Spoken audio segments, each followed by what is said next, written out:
Good morning, everybody. Hope everybody's doing well. Welcome to our January the 26th, 2021 Fiscal Court meeting. Due to the COVID-19 pandemic, the Madison County Fiscal Court will be video conferencing the Fiscal Court meetings live on the Madison County, Kentucky Facebook page and on our local Spectrum TV channel 377 in compliance with the Office of the Attorney General's Opinion 20-05. At this time, I would like Clerk Barger, if you will, please call this meeting to order. Master Reynolds.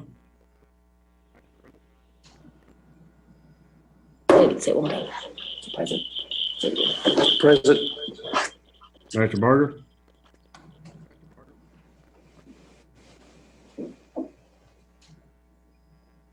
Yeah, go ahead, Kenny. Go ahead. Master Tudor. Here. Master Bakken. Present. Judge Taylor. Here. And just let the court know that Master Barger is having some trouble with his internet. He is trying to get on, so hopefully he'll be able to join us here in a few minutes. So thanks, Kenny. At this time, I'm going to invite our Magistrate of 4th District, Tom Bakken, to lead us in a word of prayer. Tom? Could we pray, please? Dear most gracious Heavenly Father, first of all, we'd just like to thank you for all of the blessings that you have given to us, dear Lord. And dear Heavenly Father, we just want to thank you for the heavy January rains that we had last night, dear Heavenly Father, and for the brilliant sunshine that we had this morning when we woke up. For the people that within the sound of my voice, it just reminds us, dear Lord, that you're still in charge and you're still in control with all the things that are going on in the world today. And it gives us that hope, dear Heavenly Father, and we thank you for that.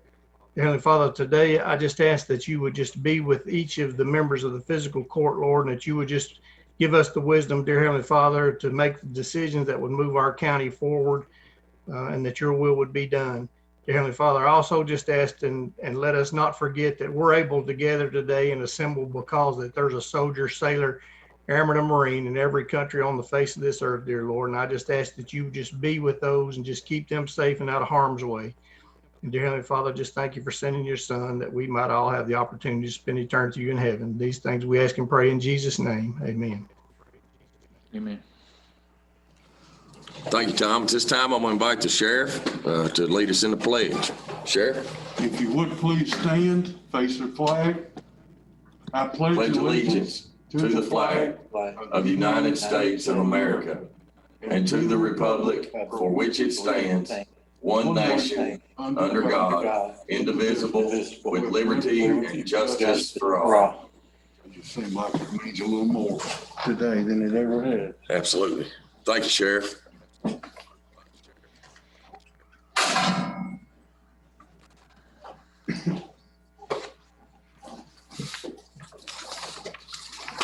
Y'all have had a chance to look over our January 12th, 2021 Fiscal Court minutes, our meeting minutes. At this time, I need a motion and a second to approve.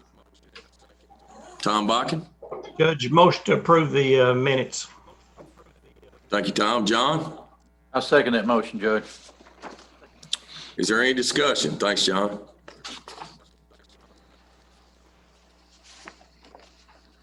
Seeing none, call the roll, please. Master Reynolds.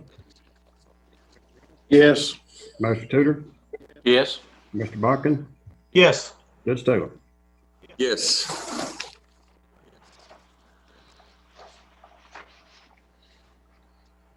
Next is our treasurer's report. We always do our treasurer's report on our fourth Tuesday meeting. This morning we have our treasurer, Glenna Smith. Good morning, Glenna. Good morning. How are you? Good. Thanks for being on with us. Thank you. Your treasurer's, the financial report is in the Dropbox.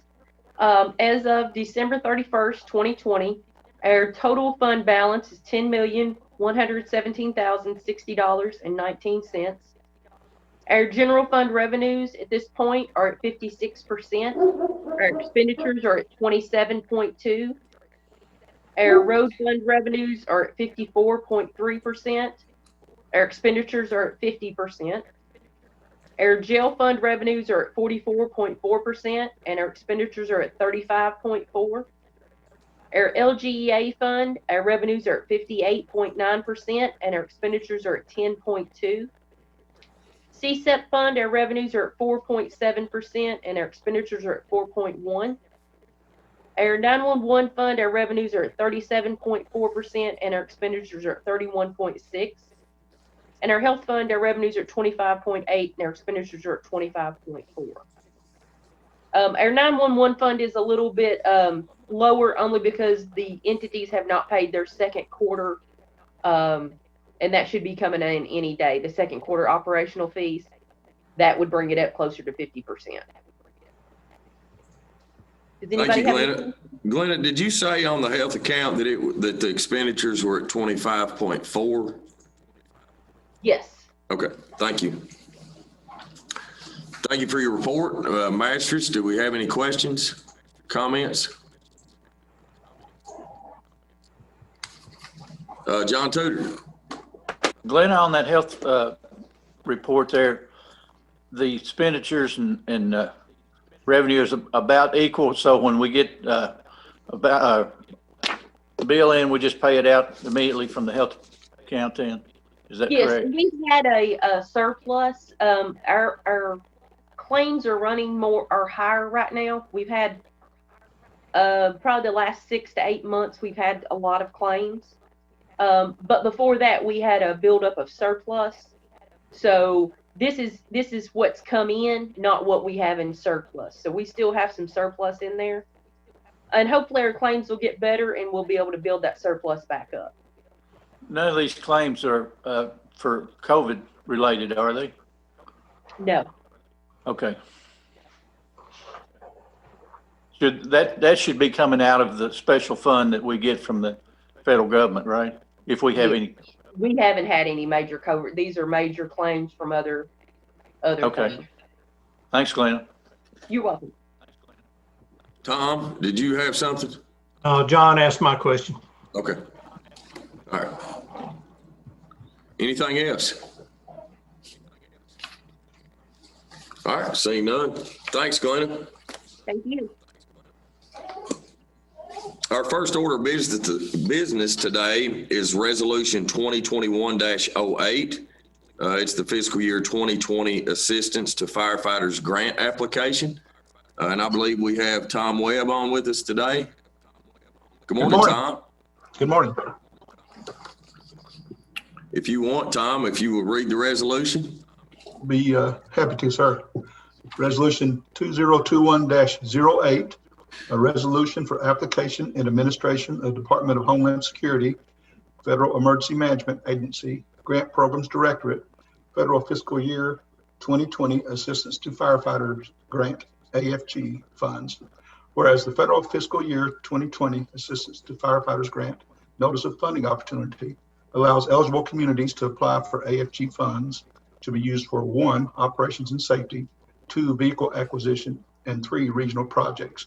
And whereas the Madison County Fiscal Court, Kentucky desires to make an application for Federal Fiscal Year 2020 AFG funds, and whereas the County of Madison, Kentucky wishes to authorize a judge executive to make application for Federal Fiscal Year 2020 AFG funds, and if the application is successful, to enter into an agreement with the Department of Homeland Security to administer the Federal Fiscal Year 2020 AFG funds award, to execute any documents which are deemed necessary to facilitate and administer the award, to act as the authorized correspondent for the award, and whereas the total amount of AFG FY 2020 funding available nationwide is $319.5 million, and the projected number of awards is 2,000, and the amount Madison County will receive, if any, will not be determined until after the award date of April 30th, 2021, and whereas Madison County is applying for a portion of the available AFG funding in the operations and safety category to purchase equipment to be used for cleaning personal protective equipment, and whereas there's a 10% local hard match, cash match required, and now therefore be it resolved this 26th day of January 2021 by Madison County, Kentucky, the judge executive and or his designee is hereby authorized to execute and furnish all required documentation, including memorandum of agreements as may be required for the furtherance of the above referenced project, and to act as the authorized correspondent for said project. Thank you, Tom. Yes, sir. Do I have a motion and a second to approve Resolution 2021-08? John Tudor. Judge, I'd like to make a motion to adapt Resolution 2021-08, the assistance to the firefighters grant application. Thanks, John. Tom? Yes, second that motion, Judge. Have a motion and a second. Do we have any discussion? John? Tom, back to you. The application, does it, based on the amount of need or the cost of the supplies that the fire department is needing? It's not so much based on cost, but it is a competitive application. The item that we're applying for is given a high priority in the notice of funding opportunity. But now we applied twice for AFG funds last year and did not get them. So to my knowledge, we haven't had this particular grant since I've been here since July of 19. So we're taking another bite of the apple. Do you think that gives us a little better chance since we weren't accepted 2 previous years? I would like to think so, but I can't say one way or the other. Okay. Sometimes it's like a black box. You put your information in, and what comes out, and sometimes it's hard to fathom why someone got an award and someone else didn't. Appreciate you applying for this, Tom. Sure. You're never gonna get it if we don't ask, right? Yeah, I'm hopeful this year. Yeah. Tom, I've got a question is just to make sure that it is the 2020, because we are in 2021. It is. And it is the 2020. Okay. That's directly from the notice of funding opportunity. Okay. Sounds good. Anybody else? All right. Seeing no more discussion, Clerk Barger, call the roll, please. Master Bakken? Yes. Sorry. No, I'm on the right one. Master Bakken. Gotcha. Yes. Master Reynolds? Yes. Master Tudor? Yes. Judge Taylor? Yes. Kenny, you never mess up, you know? I mean, it's very rarely do you mess up, ever. Yeah, I don't like to. Yeah. Thank you all. Next is Resolution 2021-09. It's the Rocket Docket Program. A resolution for the Madison County Fiscal Court to approve the Madison County Rocket Docket Program.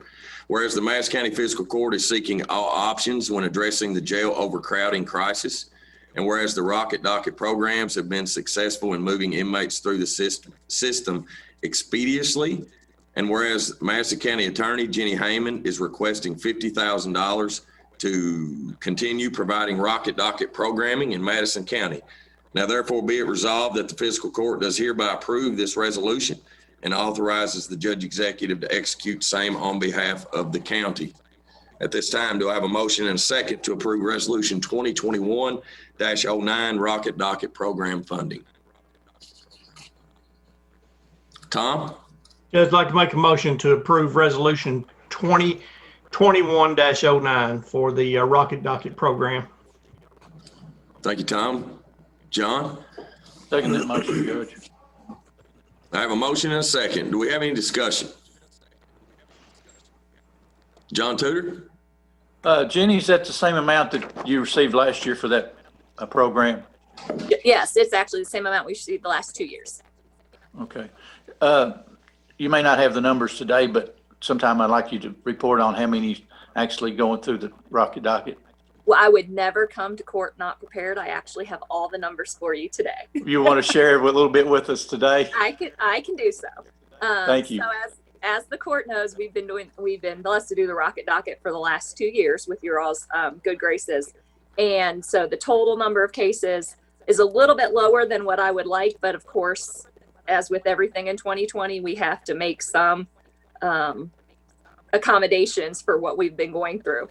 So the total number of cases for the 2 years was 183 cases. In the Rocket Docket program, that average came out to those inmates being incarcerated for only 19.72 days. So the basic way we do the math is, and I think we went through this when I first started, I don't know that we renew it every year, but the state determines that the average felony case has the person incarcerated for 180 days. Now, obviously, depending on the type of case, they may be incarcerated for a lot longer than that. Some are short, but the state average is the 180 days. So if we look at just the cases we've run through Rocket Docket alone, the 183 cases at 180 days would total $1,021,140 in costs for jail at $31 a day. Okay. If we take those same 183 cases, and we know that on average they were only in jail for 19.72 days, that cost is $111,871.56. So for those 183 cases, we reduced the cost savings for the jail of $909,268.44. So we were just shy of $1 million in the 2 years. Wow, that's some outstanding numbers. And all those cases would have been on the county budget because they weren't had been prosecuted yet. Is that correct? Yes, those are the cases. The 180 days is what the state determines the average from when they were arrested until they are sentenced in circuit court, which then converts them to state time. So that's the time. 180 days is the time for the average on the county dime. Okay, thank you so much. Sound like the program's working. We're trying. Like I said, 2020 was a little bit more difficult with some of the things going on with COVID and what the Supreme Court and the governor's office did. It makes us it made it a little harder for us to keep our hands on people. And of course the reoffending and stuff like that. But on average, we're still on the same track of number of cases from the total number of felony cases from 2019 to 2020. So I foresee those numbers increasing next year. Thank you, Jenny. Thanks, John. Good question. Tom, did you have your hand up? Just to say, comment, Judge, that the Rocket Dogger program has proved itself well worth the $50,000 investment that we've made it in last year and for this year as well. And not to mention what we would be paying should we be sending prisoners to other jails. So, Jenny, we appreciate your work over there and everything you're doing on that program. Thank you. I appreciate you guys. Thanks, Tom. I think it would be appropriate too at this time where we're on sort of this jail discussion to thank Jenny, to thank Judge Logue, our district judges, our circuit judges, family court judges, our Commonwealth attorney. I had a discussion with Judge Logue yesterday, and I just appreciate everybody working together during this pandemic to help us with the jail. Steve, kudos to our jail. Judge Logue was bragging on them yesterday of how well that you all were working and utilizing technology and really sort of streamlining that process inside the jail is making it really easy. She said you all have gone above and beyond. And so it really made my heart smile knowing that our other elected officials, are saying those things about us, and we're saying those things about them. We really do have a good elected official group in our county. So kudos to everybody. Jenny, thank you. Thank you. So we have a motion and a second to approve resolution 2021-09, the Rocket Docket Program funding. Is there any other discussion? All right, seeing none, Clerk Barger, if you will, please call the roll. Master Reynolds, Yes. Master Tudor, Yes. Master Buchan, Yes. Judge Taylor. Yes. I just, before I move forward, I just realized that we have a new magistrate. You're not new to me, Paul, but I didn't even recognize you or welcome you to your first fiscal court meeting. Man, I kind of feel terrible. And he didn't get mad, upset, or nothing. He just sat there and took it. No, he's not like you. That's right. No. Man, I am so sorry, man. I mean, I've been on boards with you in years past, and I mean, I met with you last week. You're already just one of the family, so I hope you look at it that way. But Madison County, I want to introduce you to the new master of District 1, Mr. Paul Reynolds.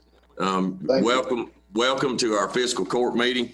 I look forward to the day that we could be in person, of course, as a group in a fiscal court meeting at the courthouse. But welcome. I look forward to serving with you. It's an honor to have you on. So would you like to say anything? No, I just want to learn and try to be part of the team. Yeah. Yeah. Well, I appreciate it. I appreciate it, and I apologize for not recognizing you in the beginning. But I guess it's better. I always try to keep my glass half full. So I'm glad I did it only at the second order of business instead of waiting till the end. So congrats. Next, Resolution 2021-10, Joint Economic Development Collaboration. A joint resolution of Madison County, the City of Berea, and the City of Richmond acknowledging the desire to collaborate on economic development projects impacting all jurisdictions. Whereas Madison County, the City of Berea, and the City of Richmond are committed to maximizing the economic development opportunities for the citizens of Madison County, and whereas the three jurisdictions recognize the need for collaboration to recruit large employers and bring jobs and opportunities to our county. And whereas the three jurisdictions understand the need to prepare for the loss of over 1,000 jobs at the conclusion of the Bluegrass Army Depot chemical demilitarization program. And whereas each jurisdiction shall maintain their autonomy for recruitment in their jurisdictions, but will collaborate when appropriate opportunities arrive, where joint cooperation brings a competitive advantage to our county as a whole.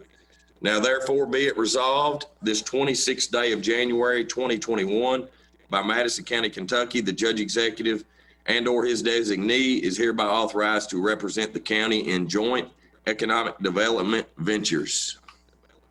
Do I have a motion and a second to approve Resolution 2021-10? John Tudor. Judge, I'd like to make a motion to adopt Resolution 2021-10, the Joint Economic Development Collaboration. Thanks, John. Tom? Second, Judge. A motion and a second. Do we have any discussion? John Tudor. Judge, I think, if we're going to move forward, we have to work together with our other governments that we're associated with, the Berea and Richmond County city governments. And I think just a good example of that is the app harvest that just been developed out on Speedville Road.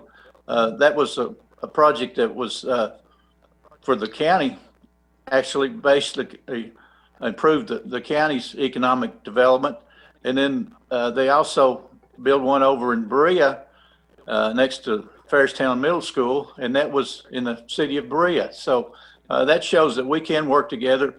Basically identical projects. One was within the city of Berea and one was within the county. So. Yeah. Thanks, John. Tom? Yeah, Judge, I just wanted to add to that, we've talked about this several times when opportunities has come for us to try to recruit someone.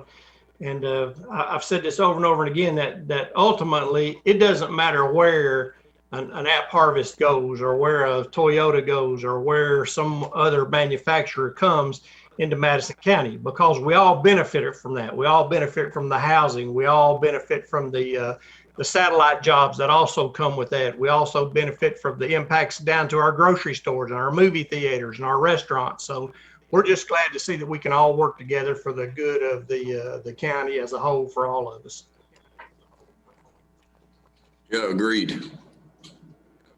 The other thing I think sometimes that we might not think about either is when the depot has ended, the regional impact that it's going to have. We have 10 CSEP counties, and we have people that are coming in from other counties to work at the Army Depot. And so it's not just going to affect Madison County, but it's going to affect our neighbors counties as well.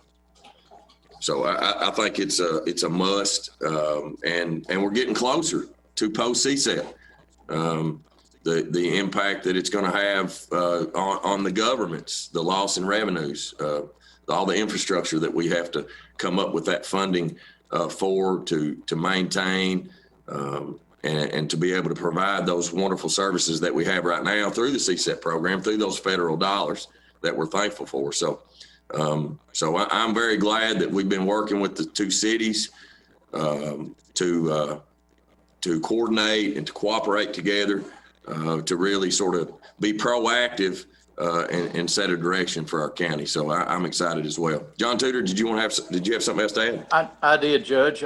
Anytime we can bring in some industries like App Harvest with 300 jobs for a county on Speedville Road, and another 150 over in Berea at their facility over there, we can kind of offset those numbers at the depot we're going to be losing. So we need several more businesses like this to come in and set up shop in Madison County.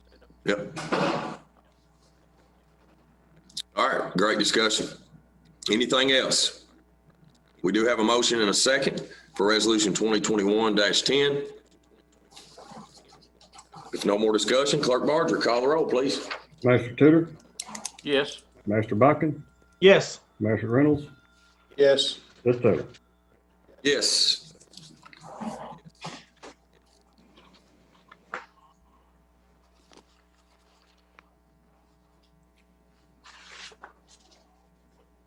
Next on our agenda, resolution 2021-11. This is the annual notification requirement for FMC Berea.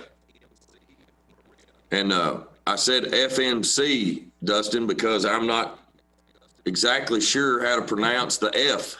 Yeah. So I was hoping that you would teach me something here today when you read this resolution. Sounds good. Sounds good. Yes. Resolution 2021-11, a resolution approving an annual notification requirement for FMC Berea and Madison County Emergency Management Agency. Whereas the Madison County Emergency Management Agency recognizes, given an emergency disruption of service, the Madison County Emergency Management Agency will be assisting in providing special assistance as available and applicable to Fresenius Medical Care, FMC, in Berea. And whereas Madison County Emergency Management Agency will work to provide priority as available and applicable, assisting via power restoration, communication, security, supplies, water, fuel, sandbags, and occasionally transport, which is attached here to this resolution. Now, therefore, be it resolved that the fiscal court does hereby approve this resolution and authorizes the judge executive to execute the same on behalf of the county. Thank you, Dustin. Do I have a motion and a second to approve resolution 2021-11? John Tudor, So move. do I have a second? Tom Buchan, A second on that, Judge. I have a motion and a second. Dustin, would you sort of give us a summary? Yeah, so this is a requirement for them to just reach out to their emergency management agency. They have to do it every year. So that's why we're coming back with this. It basically is just something saying that making us aware that they may need assistance in, particular disasters given specific situations.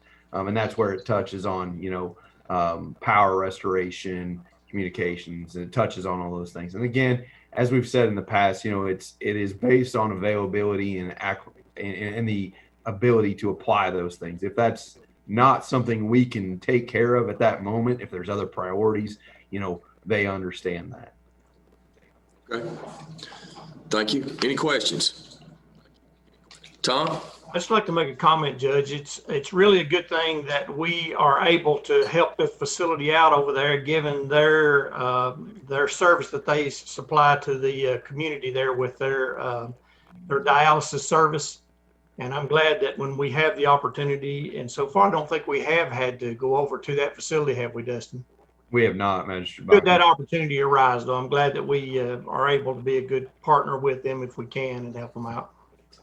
And to Magistrate Bachan's point there, it does behoove our community and us that if a disaster happens, to support them in the ways that we can, because if we aren't able to support them, we actually could put more burden on our other services and our community because of the special service they provide. So, sometimes it's a low hanging fruit. You take care of that and it actually solves other situations for you.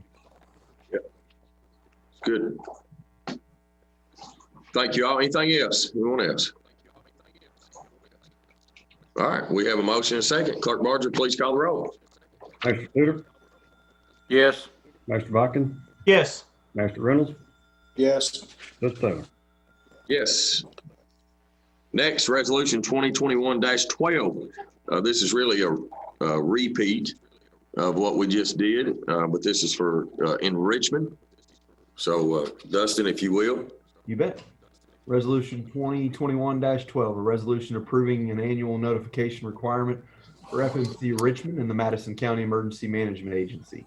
Whereas the Madison County Emergency Management Agency recognizes that given an emergency disruption of service, the Madison County Emergency Management Agency will be assisting in providing special assistance as available and applicable for Fresenius Medical Care, FMC, in Richmond. And whereas the Madison County Emergency Management Agency will work to provide priority as available and applicable assistance via power restoration, communications, security, supplies, water, fuel, sandbags, and occasionally transport, which is attached here to this resolution. Now therefore it be resolved that the fiscal court does hereby approve this resolution and authorizes the judge executive to execute the same on behalf of the county. Thanks, Dustin. Do I have a motion and a second to approve Resolution 2021-12? John Tudor? Judge, I'd like to make a motion to approve Resolution 2021-12.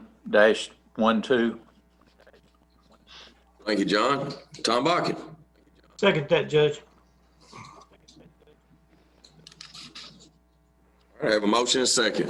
Is there any further discussion? Seeing none, call the roll, please. Master Bakken, Yes. Master Reynolds, Yes. Master Tudor, Yes. Judge Taylor. Yes. Resolution 2021-13, Emergency Operations Plan. Dustin?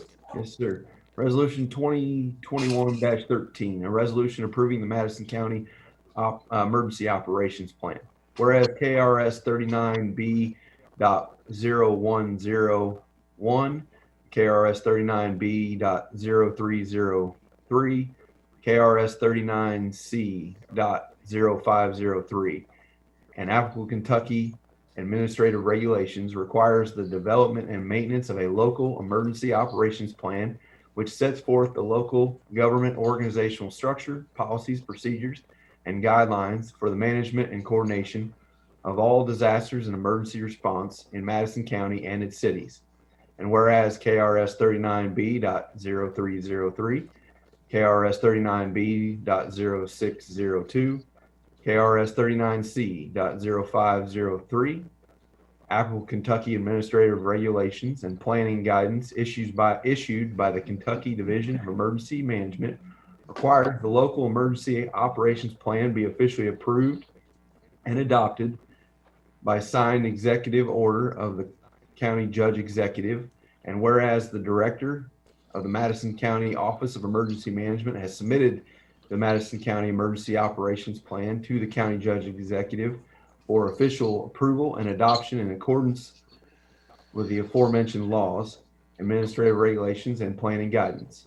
Now, therefore, it be resolved that the fiscal court does hereby approve this resolution and authorizes the judge executive to execute the same on behalf of the county. Thank you, Dustin. Do I have a motion and a second to approve Resolution 2021-13? Tom Bakken? Yeah, Judge, I'd like to make the motion to approve Resolution 2021-13 for the Madison County Emergency Operation Plan. Thank you, Tom. Do I have a second? Paul Reynolds? I second that. Thanks, Paul. Do we have any discussion? Tom Bakken? Hey, Judge, I'd just like to make a comment on this. I don't know who the author was of this document. Dustin, if that was you, kudos to you. That's a very detailed, very in-depth document, covers a lot of ground. And I appreciate all the work that was put into that, putting that in place. Appreciate it. I can't take credit for it. I had a little part in it, but there's a lot of people before me and others that have played a big role in that. You know, it goes out to our entire community, and they all have input on what that document says, because it's not necessarily just what we think or say should be done. It's got to be what, you know, is what everybody's capable of doing and what they feel comfortable doing. So yeah, there's a whole lot that goes into it, but I appreciate that. Thank you. Thank you, Dustin. John Tudor.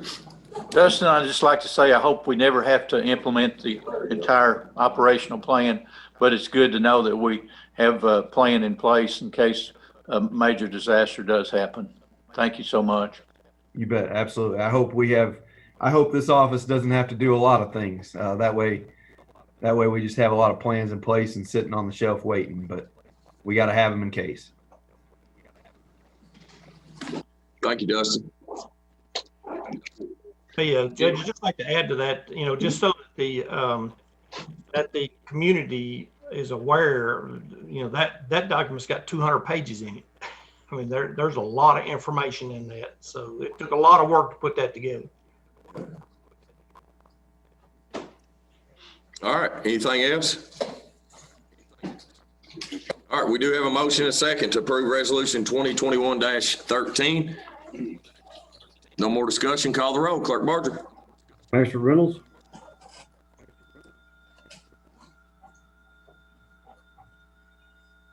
Is Paul froze? I'm not sure. Paul, did you hear that? Yes, I said. Yeah. Yes. Master Tudor. Yes. Master Buchan. Yes. Yes. Sir. Yes. Thank you all very much. I'm going to pause just for a second because we have a little special guest that just happened to stop by. And I thought it would be good for him just to be able to say hello to the court. He is one of our own here in Madison County, an elected official. We have our Madison County Coroner, Jimmy Cornelison. Jimmy, slide over there. All right. Hey, everybody. Morning, Just Jim. to give you a little update on coroner's office from last year, we ended up having 59 drug overdose cases, 52 the year before. Unfortunately, I have had probably 8 already this year. I've got 3 that are still pending. So the numbers are not going down, at least for this month.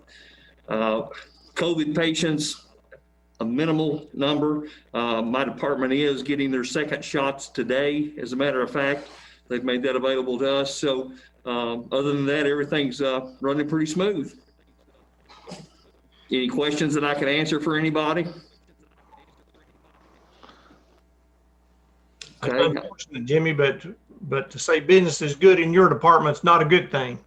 Well, and that's true, sir. But the good thing is, as long as you can see me, you're all right. And I want to welcome the new magistrate to the commission here. That's we're going to miss Larry, but I'm sure we can move right on and progress this county the way we all want it to be.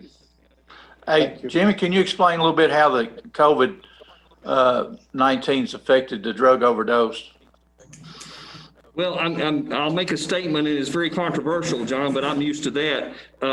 It is, what I see the difference is, anytime that we have a stimulus, we kind of It get goes up. It goes up. I think the last stimulus we got came around the first of the month also. So that meant people were getting a check and then getting another check. And we kind of see our numbers go up. It's that's been argued back and forth, but I mean, I can look at the numbers and look at the dates, and it's pretty clear to see what it is. As far as the COVID putting a burden on my department, we started early on with precautions that were recommended by Coroners Association and Justice on what to do with people who supposedly had been suspected of having COVID at that time because the testing was not very good. So we treated all those patients like they did have COVID, even though if they had not had a test and been tested positive, that did not go on their death certificate. So could we have missed some? Sure, absolutely.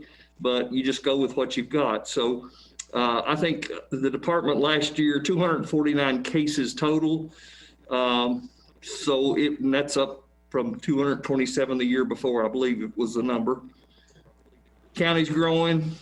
People are dying, coming and going. I mean, it's just what happens. The thing that I really see happening is we've transported so many bodies that we hadn't done in the past because of no money, no information. Of course, when you get a drug overdose, in most situations, we take them to the morgue so that we can draw blood on them and send it off. Sometimes we can do it at the scene. Sometimes that's not a good idea. So we just kind of weigh that back and forth. Performed 6 autopsies since October, I believe. So transportation of these bodies is, and of course that costs us.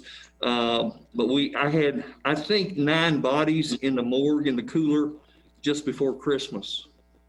I've been able to, people come up with money to have them cremated or buried or whatever. So we're dealing with it. We're dealing with it. Appreciate what you do, Jimmy. Thank you. I enjoy my job. Anyone else? Have a great day. Thank you, Jim. Thank you, Judge. Hey, thank you, Jimmy. You man. All right. Appreciate you, buddy.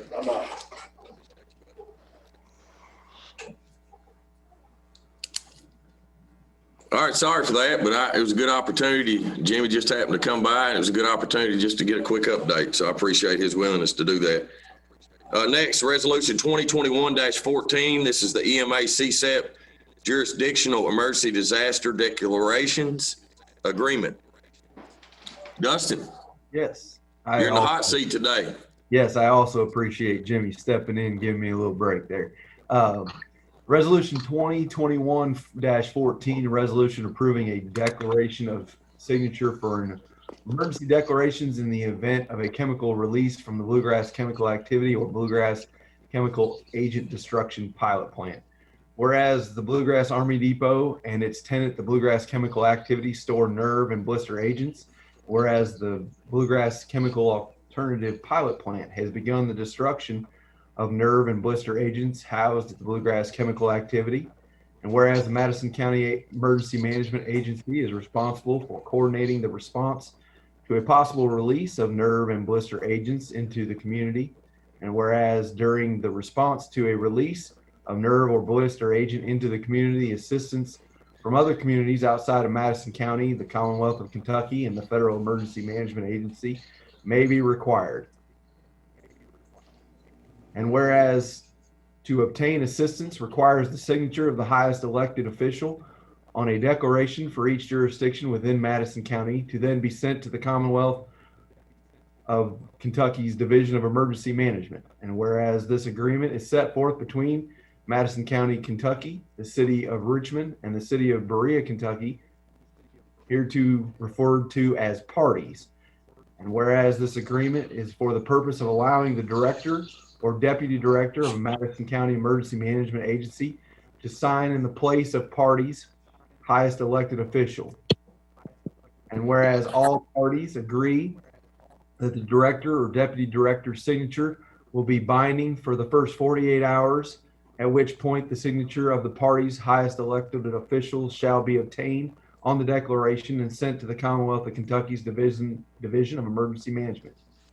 And whereas in order to protect the public health and ensure public safety, the payment of costs related to the response and recovery from a release of the nerve or blister agents stored and destroyed at the Bluegrass Depot herein and Madison County Emergency Management has been given the authority to sign associated declarations on behalf of the signatures of this agreement. And now therefore it is resolved that this court does hereby approve this resolution and authorizes the judge executive to execute the same on behalf of the county.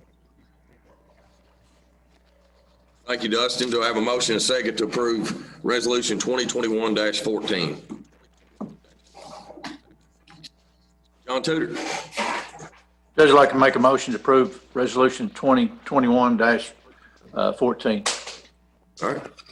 Thank you. Do I have a second? Paul Reynolds? I second that. Thanks, Paul. I have a motion and a second.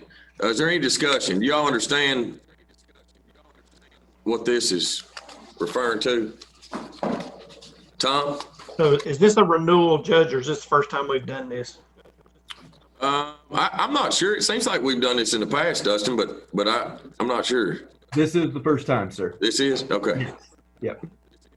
Yeah. So what we're doing here is in a CSEP event, time is of the essence, and getting a declaration to the Commonwealth of Kentucky's Division of Emergency Management is vitally important in getting us the assistance needed ASAP in the situation of a release of the nerve or blister agents.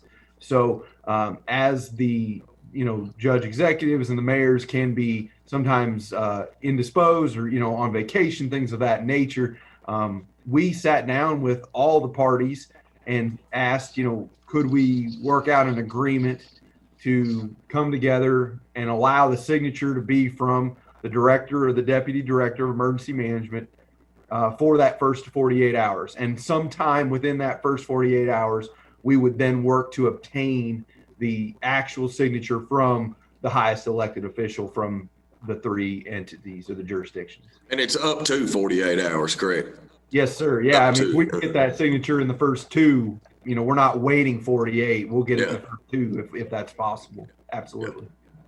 Yeah. Thanks, Dustin. You bet. Tom, anything else? Well, no, but that's definitely that's a common sense. That's a good thing to do. You're not going to have a lot of time to waste and don't want to waste any time should you have an event out there. And right. So I appreciate taking the initiative on that. So that's a good thing. Yep. Any further discussion? Well, one thing, Judge, we are working on the signatures. We actually already went through the city of Richmond's process. We have the city of Berea's process, or the mayor is working on. He's going to sign it here in this week, and this is only in the situation of a release of the nerve or blister agent. This is not the situation. We would not enact this for weather, tornado or flood, or yeah. Yeah. Yep. Okay. Thanks, Dustin. There's no further discussion. Call the roll, please. Master Tudor, Yes. Master Bucking, Yes. Master Reynolds, Yes. Judge Taylor. Yes.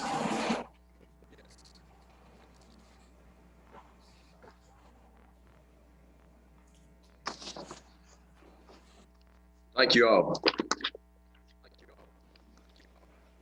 You're still up, Dustin. Sure.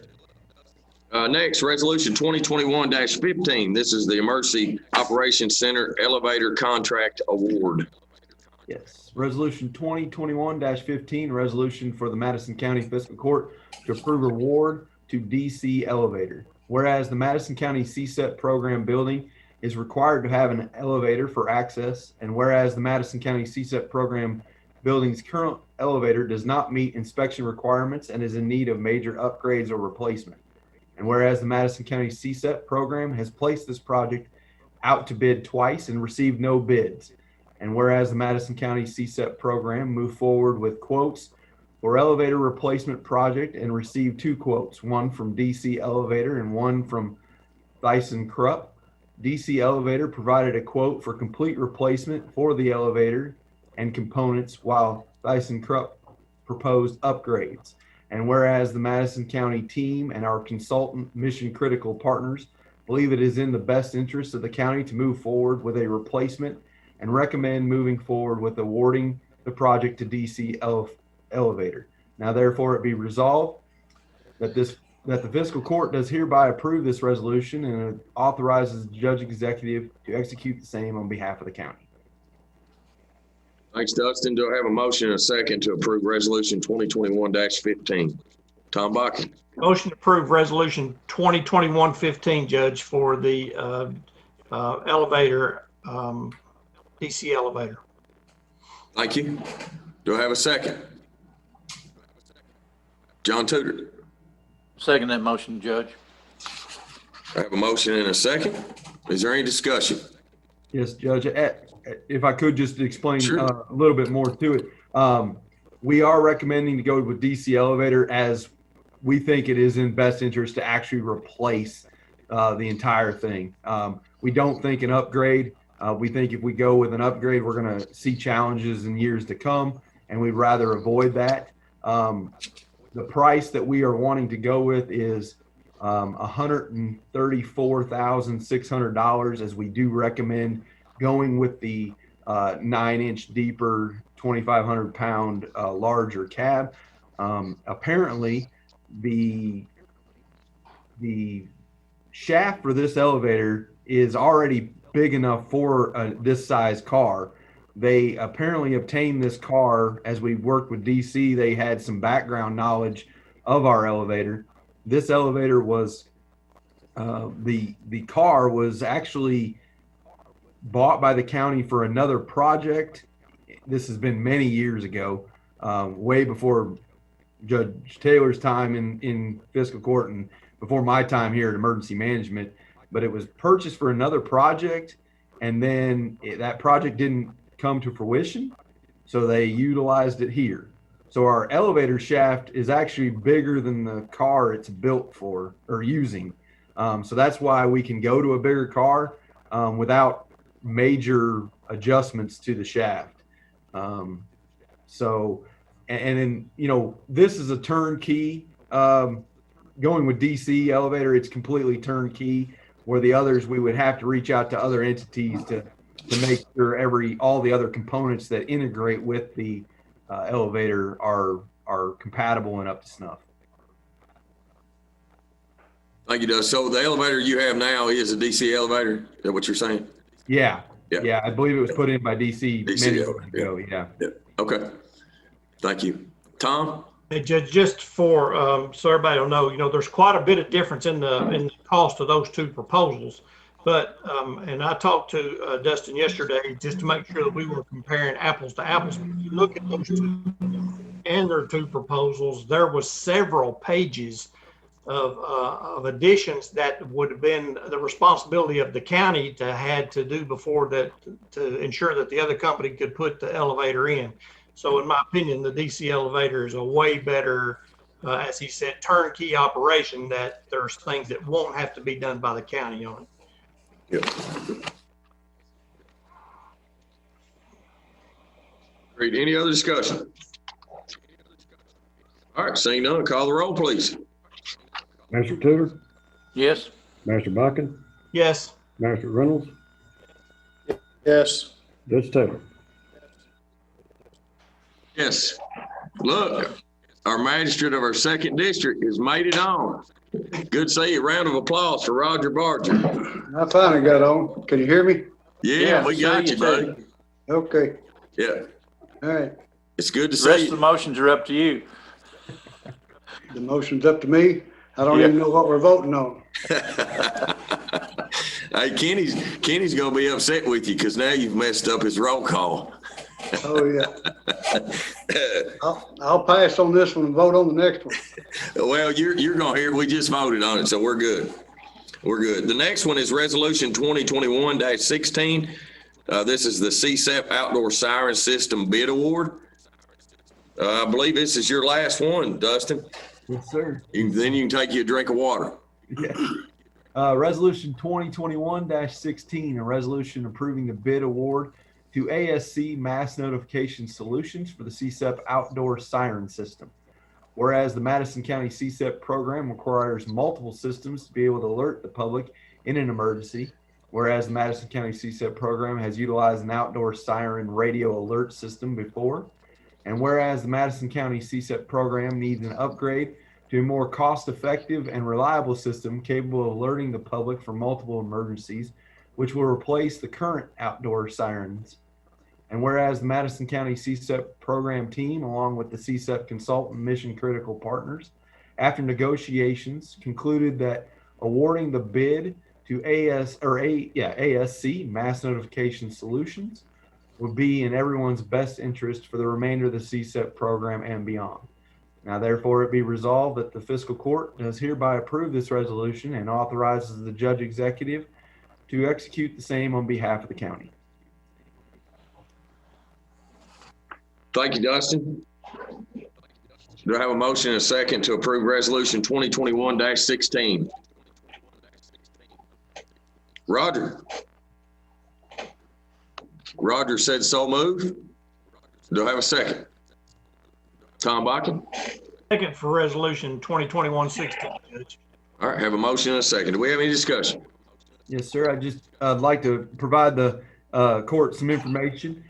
So we came to you back in 2020, late 2020, and requested to go into negotiations with ASC. We met with them a time or two and had really good negotiations. The base price previously was $2,064,905.59. That was with composite poles. That was what our request was made. We, after negotiations and communicating with them, based on some of their experience and based on some of our research, we felt that steel poles were just as adequate, if not better, than the composite poles. So that actually, going to steel poles, dropped our base price down to $2,058,807.19. So that was some of the negotiation we went into. We also asked, they had a maintenance price of $53,750. That's a yearly cost.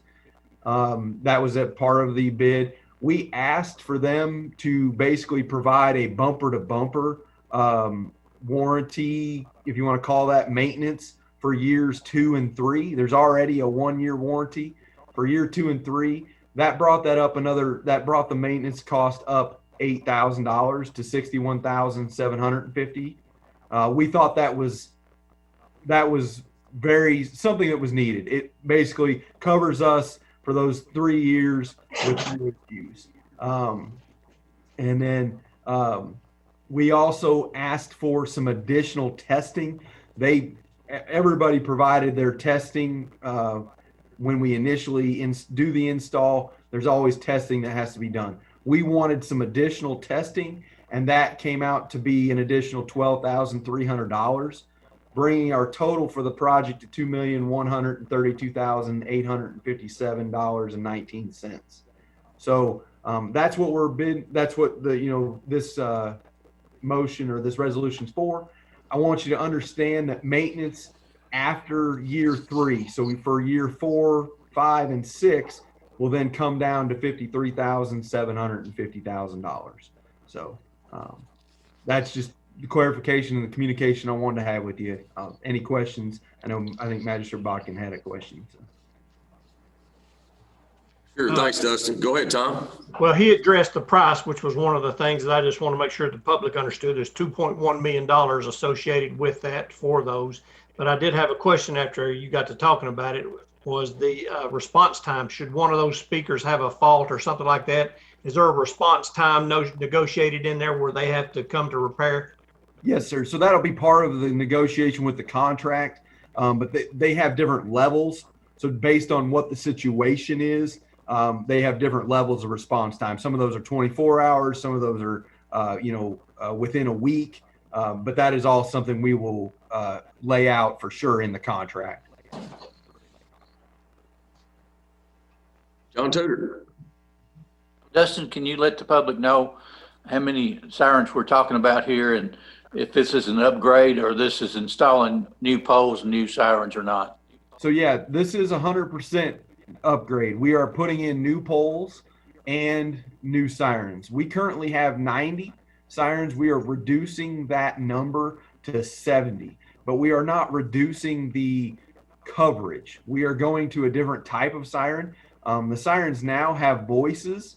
So you hear the tone and then the voice comes out. That voice is very difficult to hear.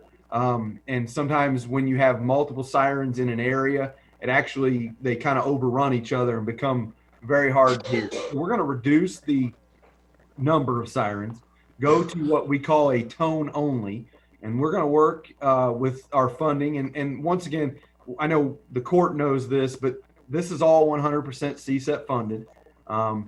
So for the public awareness, we are going to reduce that. But as part of the funding that we've already been provided, we are going to have a communications plan and communicate to the public what the different tones mean, so that we still have the ability to make them aware of a thunderstorm, a tornado, a chemical event, all that communication that we do today. But we think going to this is going to actually make that service better, provide the same coverage footprint. And in the future, because we are going from 90 to 70, we are putting up new poles and the type of siren that we're utilizing has less maybe moving parts, even though now they actually move. Maybe moving parts wasn't the right word, but less, just less pieces. There are a whole lot of amps in our current amplifiers, in our current one. There's speakers, and a lot of that is a lot of parts and pieces. So we will actually in the future be reducing some of that cost hopefully over the future of this system to the county in post CSEP. Thanks, Dustin. Paul? The $12,300 was for? Yes, so that was for additional testing. Their original proposal was only going to test a few sirens, and we've asked them to do additional testing. I believe that's one in every zone. We have 13 CSEP zones, so that we want that additional testing to make sure that the system functions properly, and that's what that $12,300 is for. John Tudor? Dustin, who makes the determination whether or not the sirens are sounded or during a weather event? I get comments all the time that, we sound them off too frequently and the severity is not warranted for the sounding of the siren. So, who makes the determine whether or not we sound those sirens off? Yeah, so that determination does, if you don't mind, that determination does lie with me. What we have decided and have for years is that we would activate those for thunderstorm warnings and tornado warnings. I know that I think it was last January, we had a windstorm on a thunderstorm warning that blew over a trailer, and I think actually Magistrate Tudor, that might have been in your district. Blew over a trailer. We had 80.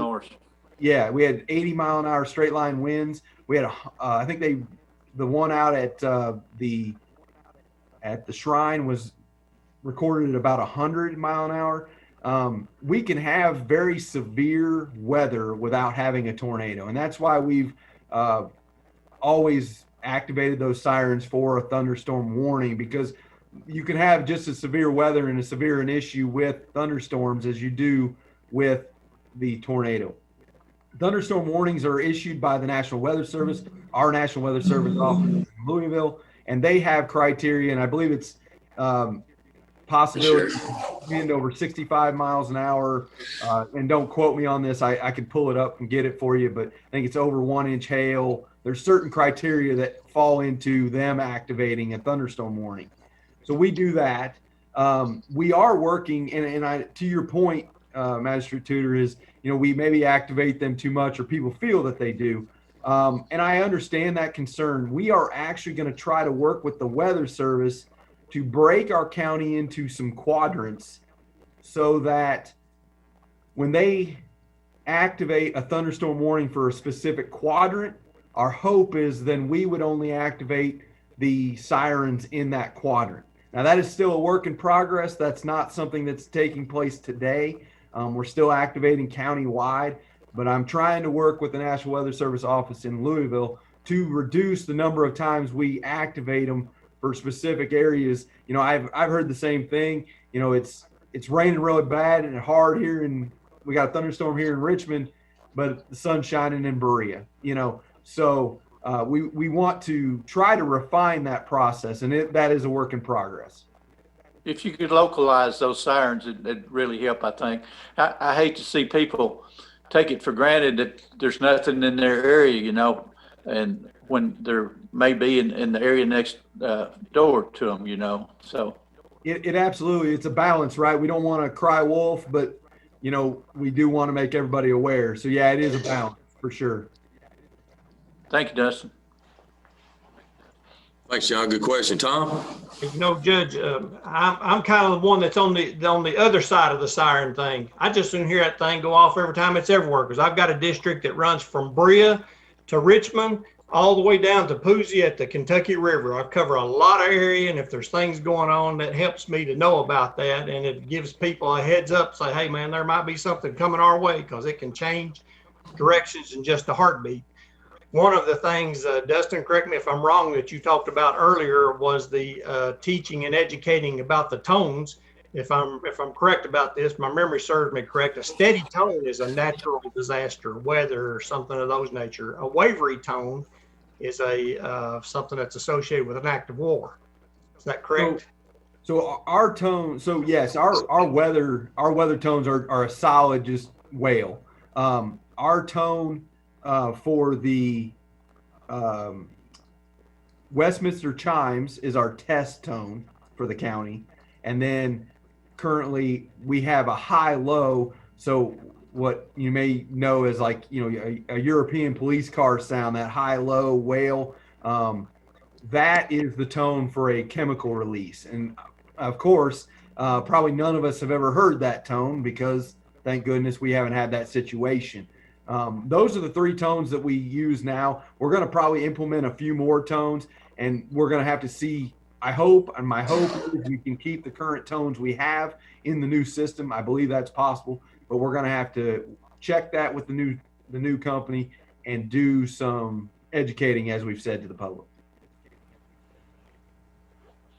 Dustin, Rob? Dustin, I hope most people's like me, we get a lot of information off of our refrigerator from magnetic things and things that's stuck on the refrigerator. If there was something, a sheet or a magnetic card or something that would tell you what each different tone meant that was on the refrigerator, or they could keep somewhere, they would hear that tone and go to it and tell them what's going on. If That's a that could be great idea. I'll take that back to the team and we'll implement that. I think that's fantastic. Thank you, sir. Appreciate it. Thanks, Roger. Dustin, one thing I want to make aware of this project too is again, this is one of those things that we're working towards post CSEP. Right now we're very fortunate in Madison County that the federal government is funding, is allowing for funding for us to have these wonderful tools that make our community better. It goes along with our 800 megahertz radio system that all of our law enforcement agencies and our first responders utilize. And that's one of the things that our local tax dollars has not had to go and pay for. And that's why we're working so hard, and we want to bring awareness to the community that, we haven't had to pay for things like this for, I don't know, Dustin, how many years? Yeah, I think so. The program started receiving funding, I think, in the early 90s. I want to say like around 92 in Madison County. Yeah. So in almost 30 years, the county's local tax dollars has not had to go towards paying for, the sirens or the satellite towers or the radios, or in a lot of situations, just help funding fire trucks or vehicles. And so this is one of those things that when post CSEP is over, we as a local government is going to have to be coughing up the money for these upgrades or these maintenance issues. And so I think it's good, fiscal court members, magistrates, elected officials, that that we start now making as much awareness take place in our community about this situation that we possibly can, because it's going to be very eye-opening, I'm afraid, if we don't start now talking about it and making plans to create some other revenue streams, to grow our economy, our businesses, creating jobs, bringing people in. So I think this is very important to bring up when we have these discussions about post CSEP. Tom? Just add a comment to that, Judge. That's not something that we have to act on as if we haven't done anything at all, because if my memory serves me right, there is a committee that's been in place for a couple of years now that is addressing that particular subject. That's a county-wide with Berea, Richmond involved, and the county as well, correct? Yes. Mm-hmm. Yeah. But I think in this situation, it's very important for us to bring the awareness to our citizens, making sure that they realize and they have the facts and they understand that we've been able to utilize all these things that's made our community safer for 30 years. That hasn't been technically a direct burden on our citizens financially. And so one of these days it's going to be the opposite. We're not going to have this CSEP program. So thank you all very much. Great discussion. Thanks, Dustin, for all your work on this. I know it's a lot to get these bids. And so appreciate all the work you and your team do. We have a motion and a second on resolution 2021-16. If there is no further discussion, Clerk Barger, please call the roll. Mr. Buchan, Yes. Mr. Reynolds, Yes. Mr. Berger, Yes. Mr. Tudor, Yes. Judge Taylor. Yes. Thank you all. Dustin, you can go take a nap now. Thank you all very much. Next, resolution 2021-17, a resolution for the Madison County Fiscal Court to approve the energy savings performance contract bid award to Perfection Group. Whereas the Madison County Fiscal Court is required to approve all bids in accordance with the administrative code. And whereas the Madison County Fiscal Court placed this project out to bid and received one bid from Perfection Group. And whereas the bid was properly posted and has been opened and reviewed. And whereas the Madison County team believes it is in the best interest of the county to move forward with the energy savings project and recommends awarding the project to Perfection Group. And whereas KRS 45A.352 permits a local public agency to enter into a guaranteed energy savings contract for innovative solutions for energy conservation measures. And whereas the contract is subject to contract approval by the county attorney. Now, therefore, be it resolved that the fiscal court does hereby approve this resolution and authorizes the judge executive to execute same on behalf.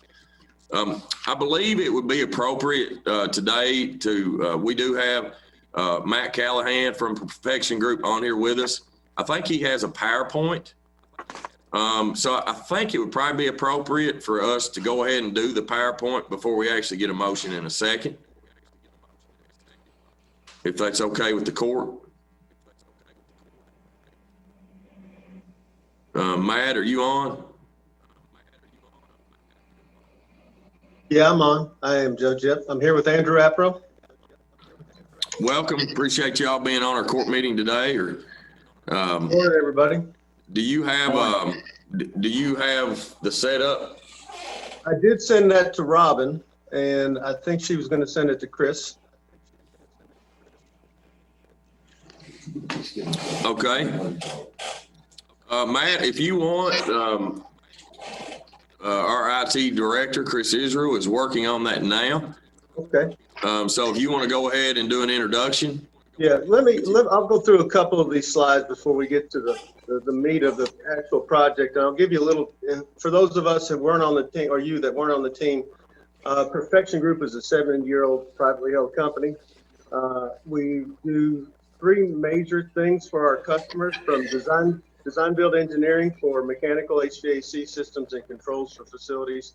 We provide facility maintenance and services for various facilities in the commercial, industrial, and institutional realm.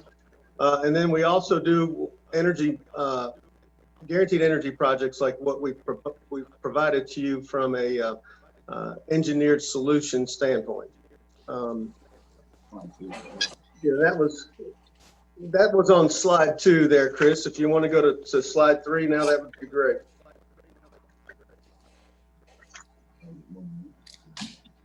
Two more. Keep going. One more after that. There. All right. So as you can see, gentlemen and ladies, we have done a lot of these types of projects and helped a lot of municipalities through the Commonwealth of Kentucky. We have a very good track record for meeting the guaranteed projected savings that we provide and exceeding those savings. And the benefit, there's several benefits for going through this type of process, and I'm going to highlight a couple of them, not all of them. Number one, you fulfilled your commitment under KRS 45A.352 for the model procurement code for this type of project to approve. It is an engineered solution. It is not a low bid process for you guys. So understand that as we go through this thing. The savings are guaranteed. So if we give you a savings number that is projected for you and you don't meet that savings, that projected savings, we have to pay the difference in what you actually saved and what you did save. Or what we projected for you to save. If you exceed those projected savings, you get to keep that money and do what you want to with that on an annual basis. And we do measure and verify this on an annual basis. One of the benefits, the major benefits, is that this will not require you to raise taxes to fund this type of program. These programs are funded through the savings of energy, of operational expenses, and future capital budgeting avoidance for the county. It uses money that you are currently spending to make these improvements without having to increase your fiscal budgets on an annual basis. It upgrades your infrastructure for the next 20 years of operating these facilities. And two more benefits. Number one, there's no change orders. If you're familiar with construction, that's not typically what you hear. So if we prescribe this project and whatever we agree on, if you decide to move forward with this contract, that is firm and it is committed to. Unless you change the scope of work, we do not come back for a change order. So anything that we designed, if we've missed something, we have to come back and do it on our own dime. The last piece of this puzzle at this point in time, it's a great time to make these improvements, especially for funding these things, because they are debt service but paid annually back through the savings process. And at this point in time, I'm going to go to, if you can go to the next slide there, Chris, that'd be great. I'm going to turn the rest of this over to Andrew at this point in time. Sure. Thank you, everybody. Good morning. I'm going to go quickly over the process and partnership to date. And so we're going to hit a few key points here. Back in September of 2020, Madison County Fiscal Court did solicit for bids for this project, like Judge Taylor mentioned. It was published online and in the paper, and there was a pre-bid meeting that was mandatory for all participating parties on the end of September 28th. Perfection Group and 3 or 4 other companies did show up to that meeting. When that meeting was held, we went into what we would call our design phase, our engineering and estimation phase. So we brought all our troops on site at no cost to the county, and brought all our subcontractors, who various are local contractors here in Madison County, and designed a solution and a project around what are the needs, what are the priorities, what are the capital issues that you're going to be facing moving forward. And as we all know, a majority of those needs are taking place at the detention center. So we'll get into more of the project scope, but during that period of September 28th through November 6th, we had probably about 20 or plus visits to the community and walked all the facilities, met with the contractors, met with our engineering team, and put together this solution that we're going to talk about today. On November 6th, we turned in that proposal. On December 8th, before Christmas, we met with the project committee and reviewed that proposal. It was very detailed. If some of you have seen it, it's 500 plus pages. It counted every light bulb in every building. It talked about where the needs were, where the cost savings were going to come from. And during this process, we had great support and help from all the staff at the detention center, importantly, but all your facility and department heads were instrumental in allowing us to understand the needs of the buildings and then put together our plan. We gathered utility data, we gathered operational data, we looked at your budget, and we really tried to fine tune how can we make a project pay for itself through the existing budget that Madison County has. So fast forward to after the December 8th meeting. After we discussed, we went back and did a little more scope development. We added a few items for life safety in the detention center, mostly around communication controls and cameras.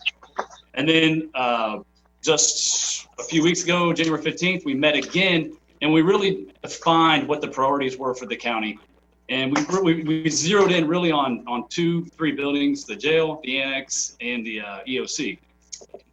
So here we are today. We're going to just talk about high level of the project. Any questions so far? We'll keep rolling. We got a few more slides. Yeah, I think keep rolling. Be good. Okay. Sure. So this is very high level. From our last meeting on January 15th, we like I said, we really zeroed in on the three priority facilities. The jail, 1990s construction. This is a majority of the project. A lot of needs focus on electrical, on envelope, on roofing, mechanical, indoor air quality, and particularly the life safety issues associated with the cameras and how you control and communicate between each cell and people in the facility. So a jail is a big portion of this project. The annex and EOC we're focused on some mechanical upgrades. Both buildings are fairly in great shape. 2004 annex, and then the EOC had a major renovation in 2014. So they're in great shape. A few items we're doing there are a lot of mechanical at the annex is getting up there in age. It runs on a refrigerant that is becoming obsolete.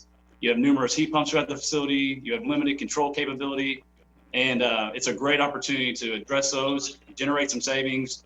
Actually, we're going to add gas to the facility for a heating source. And we're also going to restore that roof. We're doing some work on the EOC as well with indoor air quality and roofing repairs to the 21 drains. And then we're going to coat that roof to give it another 10 years of life to keep those granules embedded for UV protection. So that is a majority of those buildings and very high level discussion. And then the rest of the facilities we focused on, how can we maximize savings? We do know there's need there. Some are priorities, some are have some time left to where we can co-author and plan for, but we're going to maximize savings by, changing out all the lights to LED. We're talking over 12,000 light bulbs across these facilities. It's going to really, we would consider that your low hanging fruit, where we're going to really maximize the savings to help offset some of the needs throughout the other facilities. That's a high level scope. If you want to dive into the next slide, please. So what's this look like financially to the county? You can see there, it's a significant investment. It's a $7 million investment, but it comes with significant savings as well. Energy, operational. Those operational savings are going to come from your maintenance, repairs, your contracted services, the Band-Aids, and really trying to keep outdated equipment operational. And so we've generated, we got a lot of data from the team there that helped us put together those plans, those items, and how we can justify those savings. There's significant capital needs that we're going to be able to avoid by doing this immediately at one time. There's utility rebates through Kentucky Utilities, not big, but something that can absolutely help offset some of the costs. Utility procurement, we looked at 3 facilities that were on utility rates that were not really applicable for what you were using. So we're going to change those rates, and we're going to get significant savings for no dollar amount. And then the last thing was budget variance, and that we really took a dive in your budget and what was the difference in budgeted spend versus actual, particular things, and we're going to justify and quantify almost $500,000 in savings there. So a $7 million investment, and which is going to reap a benefit of about $8.4 million in savings over the period of this contract. That is a financial review, and if there's any questions, really, we're happy to answer those and talk about it. Taylor, if there's anything you want to add, please do.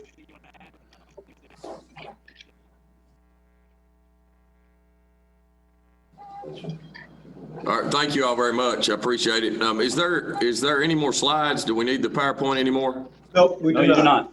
Okay. Chris.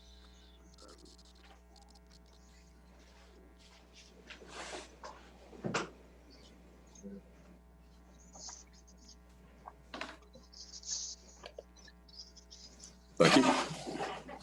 Sorry, everybody's faces went away. I'm glad I have the IT guy here. Never happened before. Appreciate that. I do want to start off with just a little bit of backstory because, sometimes we make decisions and we talk about things months and months and months ago, and maybe we forget about how we've gotten to this point here where we're at today. And We all know, and we've been in many conversations about our Madison County Detention Center and the shape of it and how old it is. We have deteriorating infrastructure. We have infrastructure that really is already deteriorated and should have been replaced, that we're just putting Band-Aids on.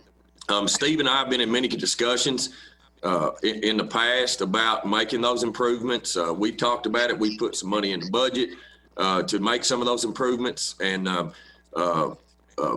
really, Steve and I sort of talked about this energy project. And maybe this is a way that we could go that would ultimately, over time, sort of pay for itself.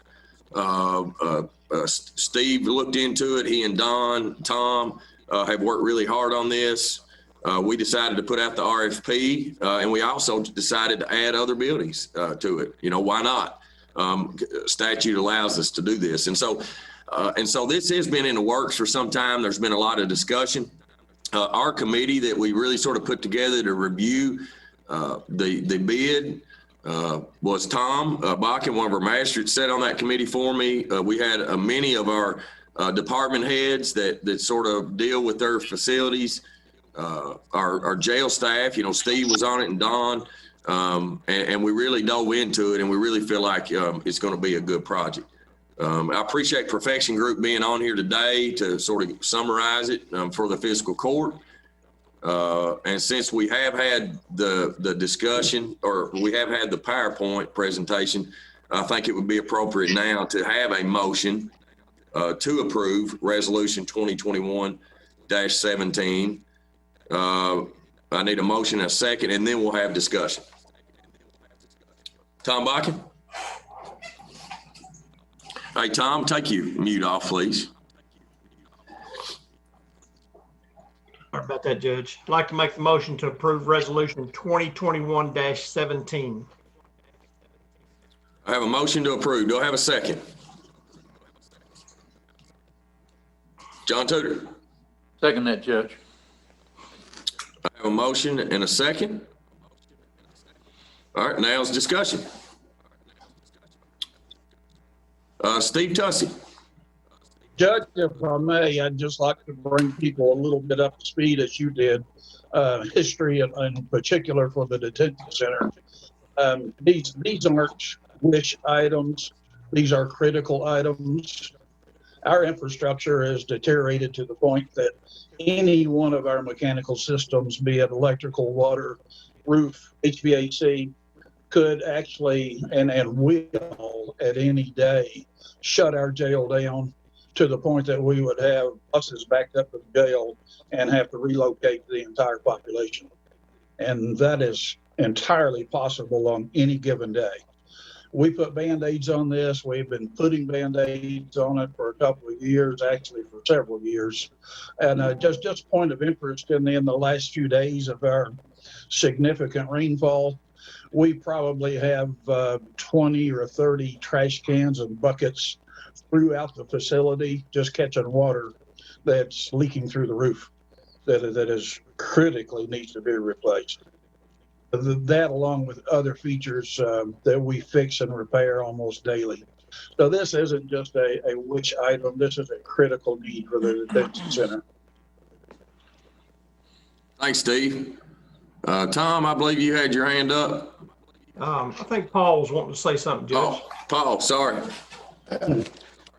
I know we just got one bid on this, and I know the committee looked at it, but with the breakdown of what they're going to do and the cost, if we've evaluated to make sure we're getting a good deal for our money, or because when somebody guarantees if they miss something, they're going to cover it, they're pretty confident that they're going to make some money. And I'm not saying anything negative about these people, but I just wondered if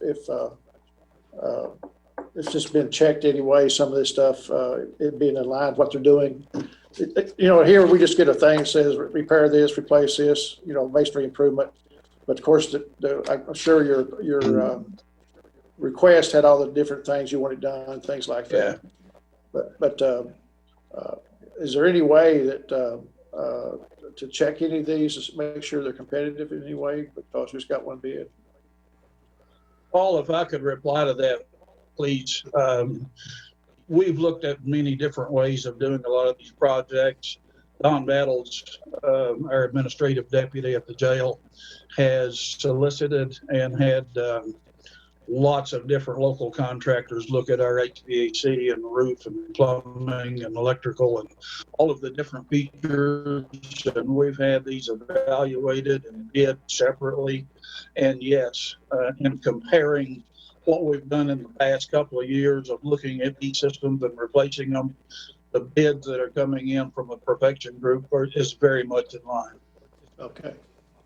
Thank you. Yep, and I'll add to that a little bit for Paul. Paul, we've done some other like things in Annex, for example, where we're working on moving some people around and doing some other renovations with the AOC and the courthouse, and I mentioned those to you last week. But we've had some issues here with the heating and air, and we've actually, before we decided to go this route, we actually had engineering firms come in working on some change around in the Annex building. We've gotten estimates, not directly associated with the energy savings contract, but estimates of what it would take to fix the heating and air in the Annex and some of those things. And all those estimates, sort of are tools that we can use to compare when we only have the one bid. Okay. The greatest thing about this program is that at the end of it, that we've actually saved money. So it's not like you're going out here and going to borrow money for a project that you're going to actually have to cough up new monies to pay for. The savings is in, you're paying for it due to the savings that you're getting on a month-to-month basis off of utilities, off of operational expenses are going to be less. And so it's ultimately over 20 years, you're going to get a significant amount of savings. Now, one of the things that I didn't want is I like to get things paid off sooner. So, we could have gone and done a 20-year bond, which we haven't done this yet, but we could go for a 20-year bond, a 20-year payback, but I would rather get things paid off sooner. So we've actually in this report is actually a 15-year bond to get it paid off sooner. Yeah, that's good. That's a good idea. Yeah.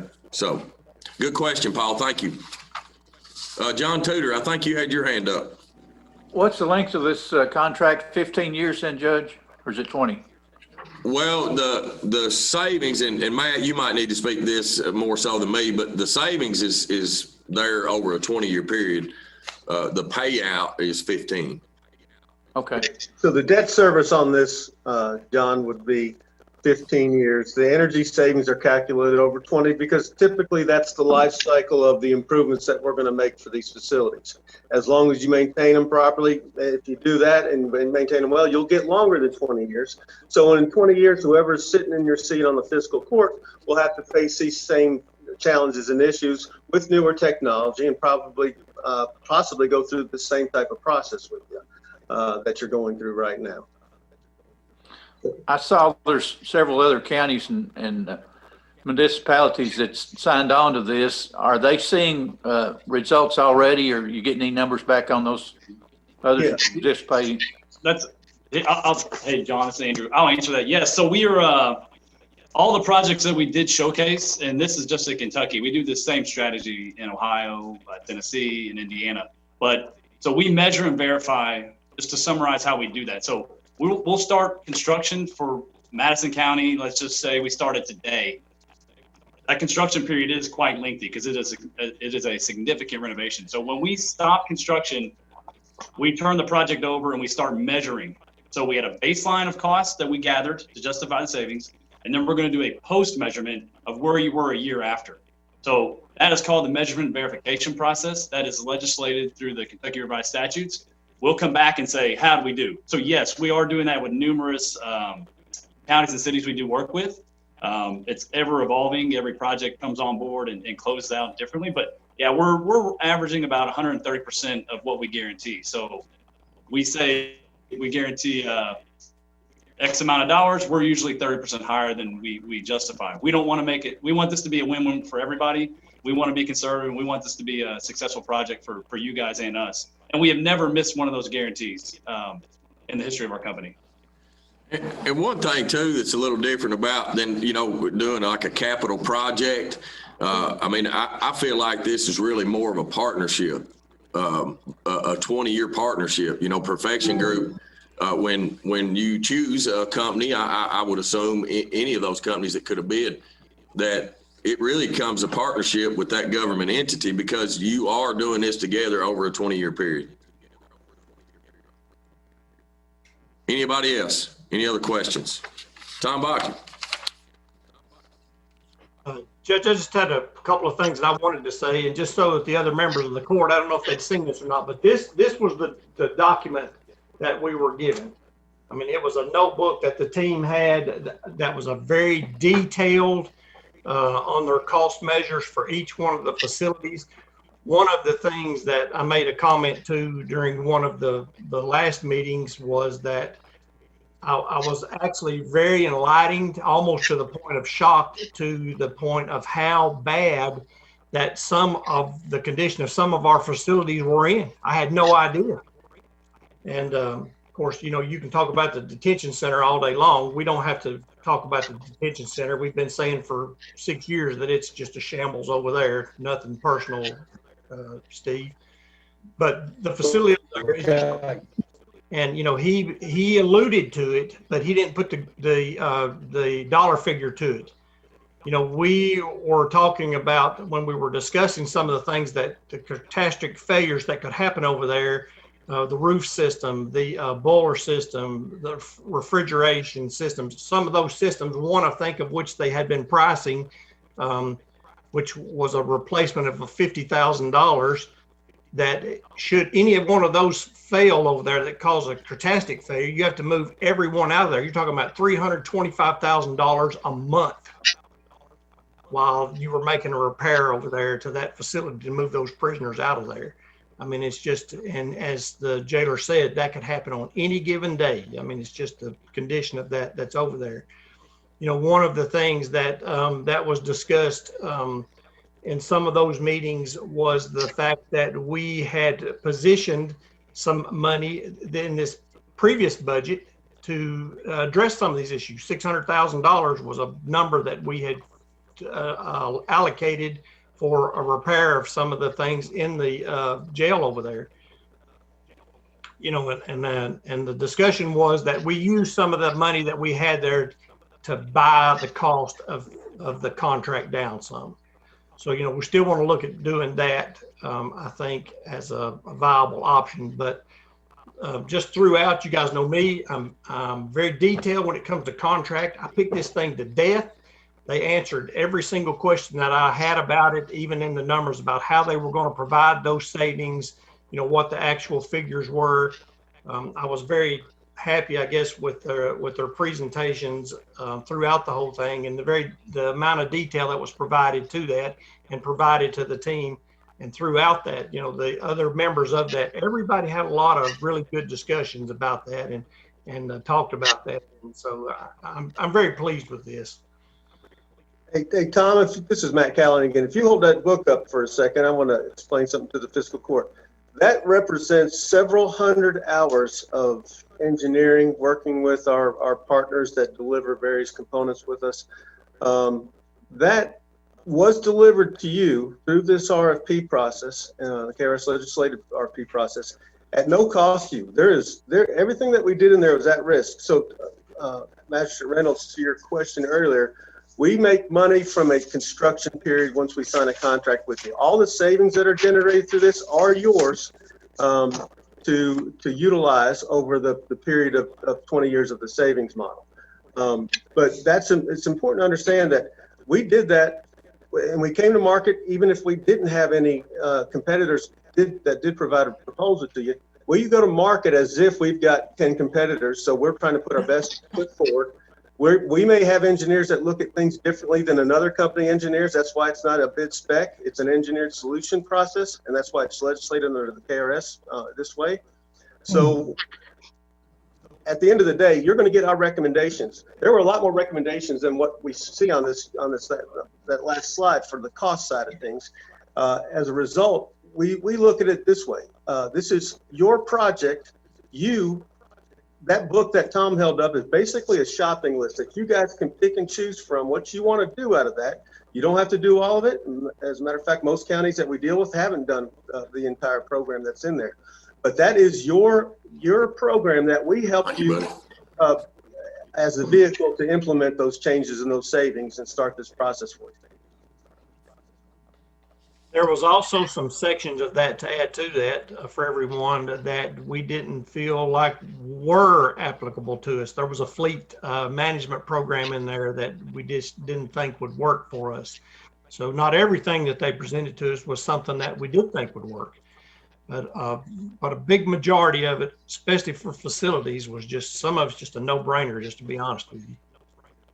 And Judge, I'll add one more thing. Sorry, I just want to hit on the fact that we are using several local Madison County contractors, to name a few, from Bryden Roofing, Fast Flow Plumbing, D&B Electric, CI Communications, Madison HVAC, that we have helped, that we brought them to the table. We want to use local, stimulate the economy, but also we know they do a quality service that's a benefit to the county as well. So it's a fantastic opportunity to, again, get a lot of infrastructure improvements made using your existing operating budget.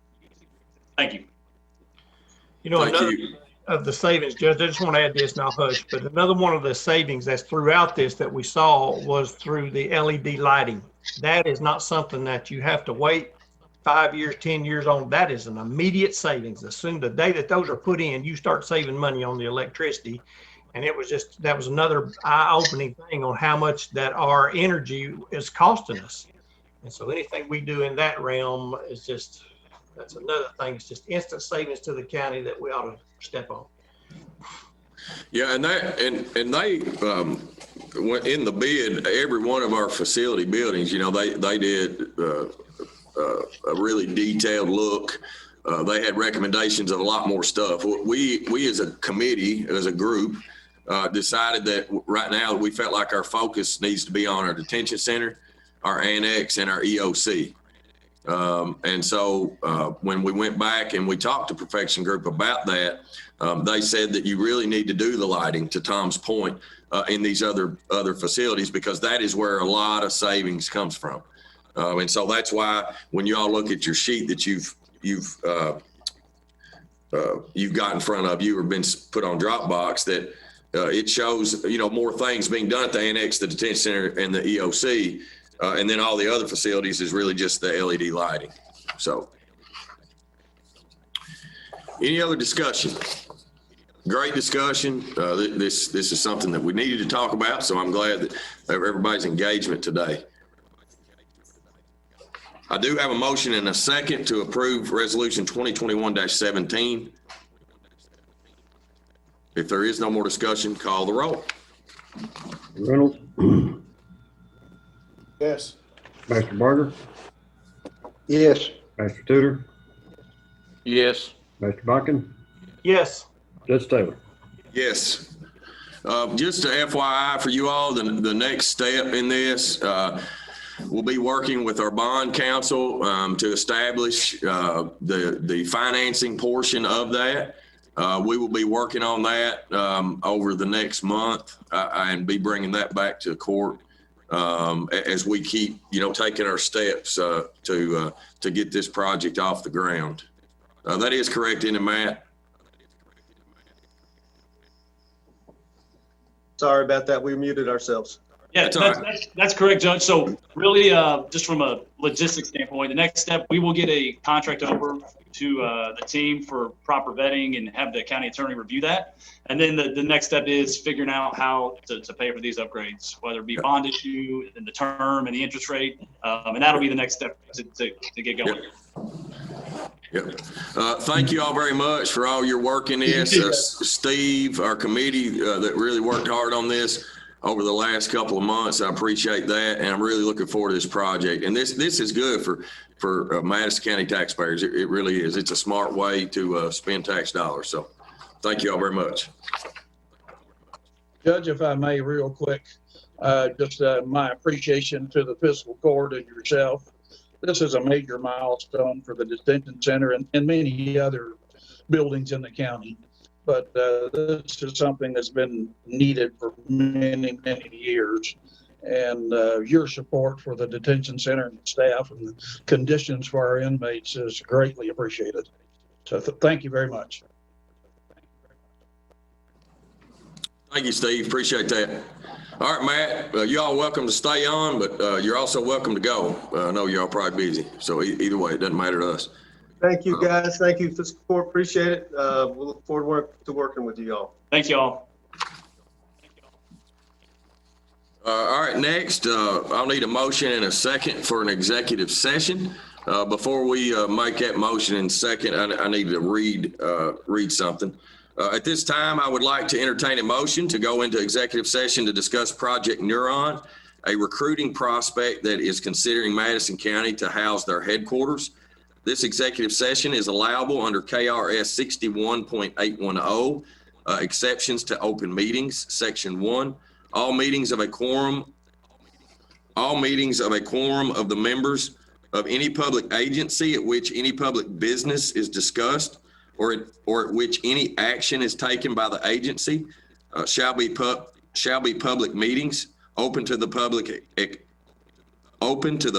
at all times, except for the following: subsection G, discussions between a public agency and a representative of a business entity and discussions concerning a specific proposal. If open discussions would jeopardize the sitting, retention, expansion, or upgrade of a business. I would like to also ask that our IT team mute all Zoom lines and ask all magistrates to call in for this executive session on the provided conference call line that you've been sent. So at this time, I need a motion and a second to go into executive session. Not yet. John Tudor. Make a motion to go executive session with a 5-minute break. Okay, sure. I understand. Roger? Second. I have a motion and a second. Clerk Barger, please call the roll. Master Barger, Yes. Master Tudor, Yes. Master Bakken, Yes. Master Reynolds.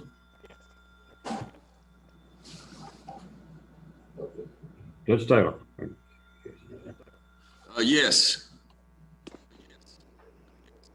Thank you all. So at this time, you should be muted.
I think these two.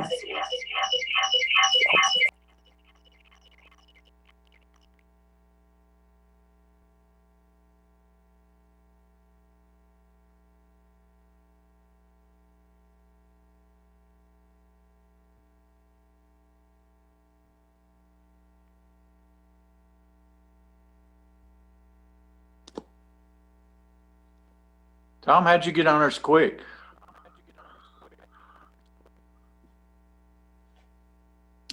You're muted, Tom. I was gonna say, I wasn't like John. I didn't have to go to the other side of the North 40. I just walked and pushed the button. Has its advantages sometimes. Sometimes.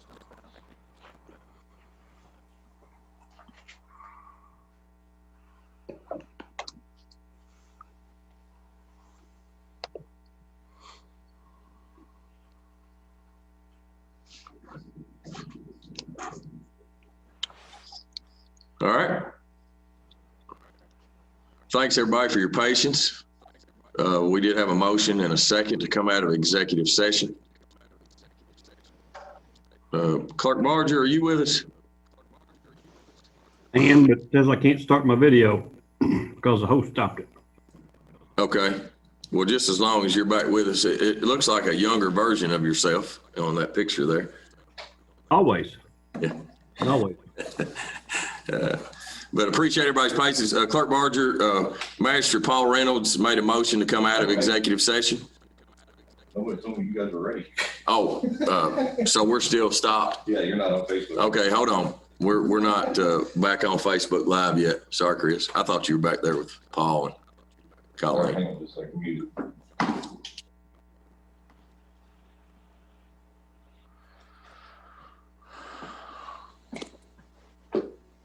Yes, that picture was taken a short 6 years ago. That's what this crap does to you.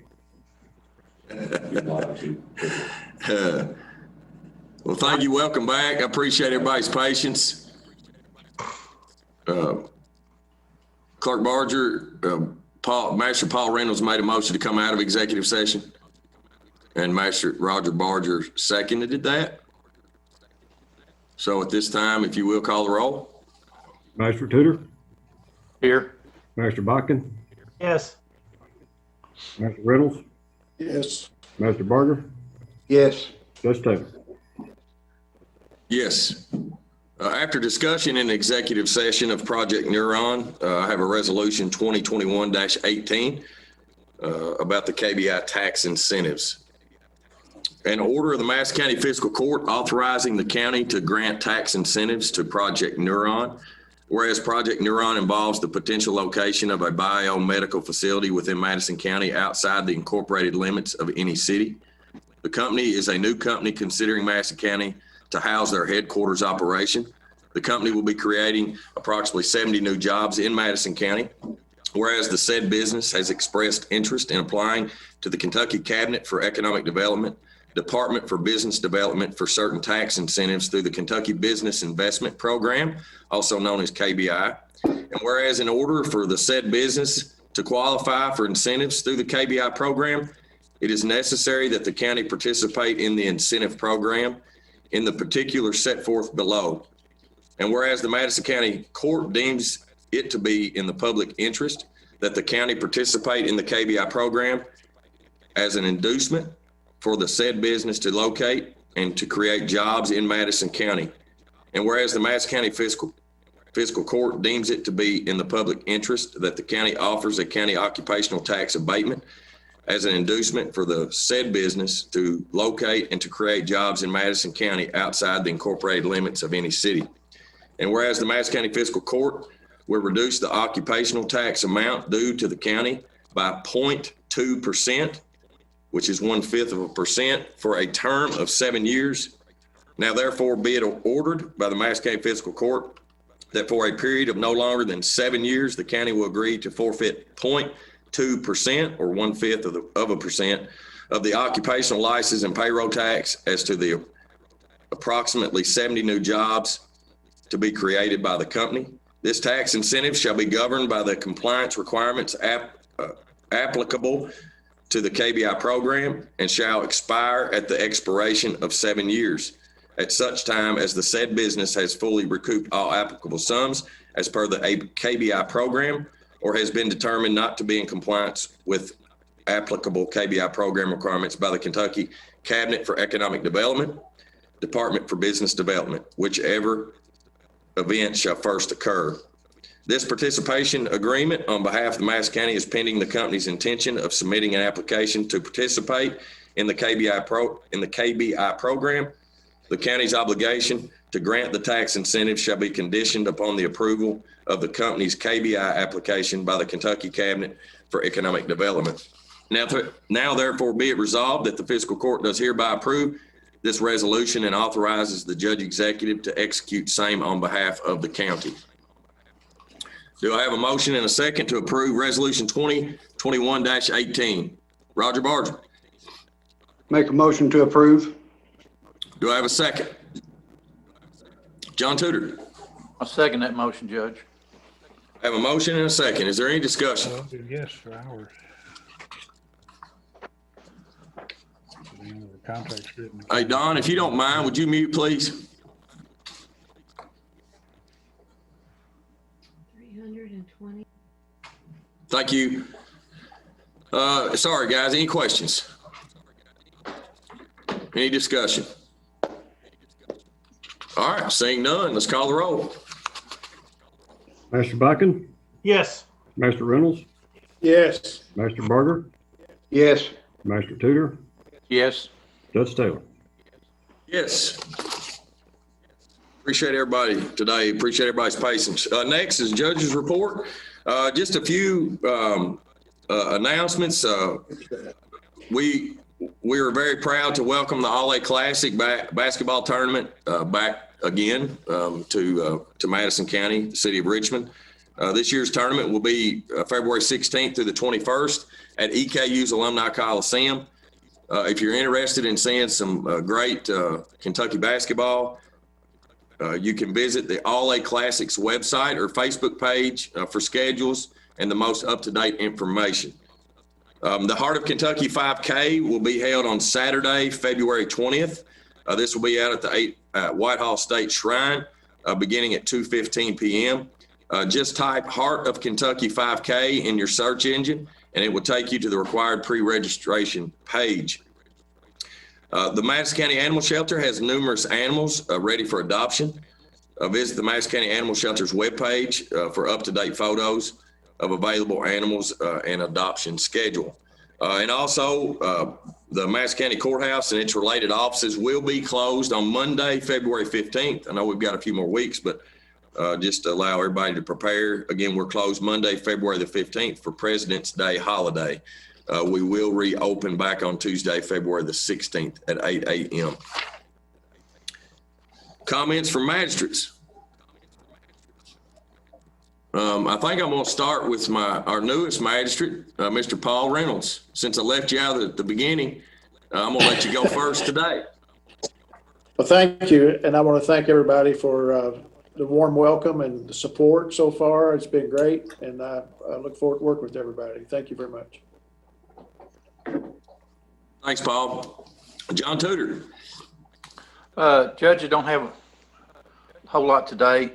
I have had some calls about quite a bit of speeding out on College Hill Road and Bricefield Road, and I'm going to talk with Sheriff Cole about maybe having a little more patrol or some vigilance out there to try to slow some of the speeding down out there and make it a little safer in those areas. We had quite a bit of flooding yesterday. I was out some in it, and our road crew was out putting up barricades and doing what they do, keeping us safe. And I'm thankful that the most of the flooding was gone down this morning, and the barricades were pulled. They're doing a great job, with their road safety. I think we've got a snow coming in tomorrow night and into Thursday, so there might have to deploy the snow plows again or salt trucks if we need be. So just be looking for those and be safe out there on the roads. That's all I got, Judge. Thanks, John. Roger.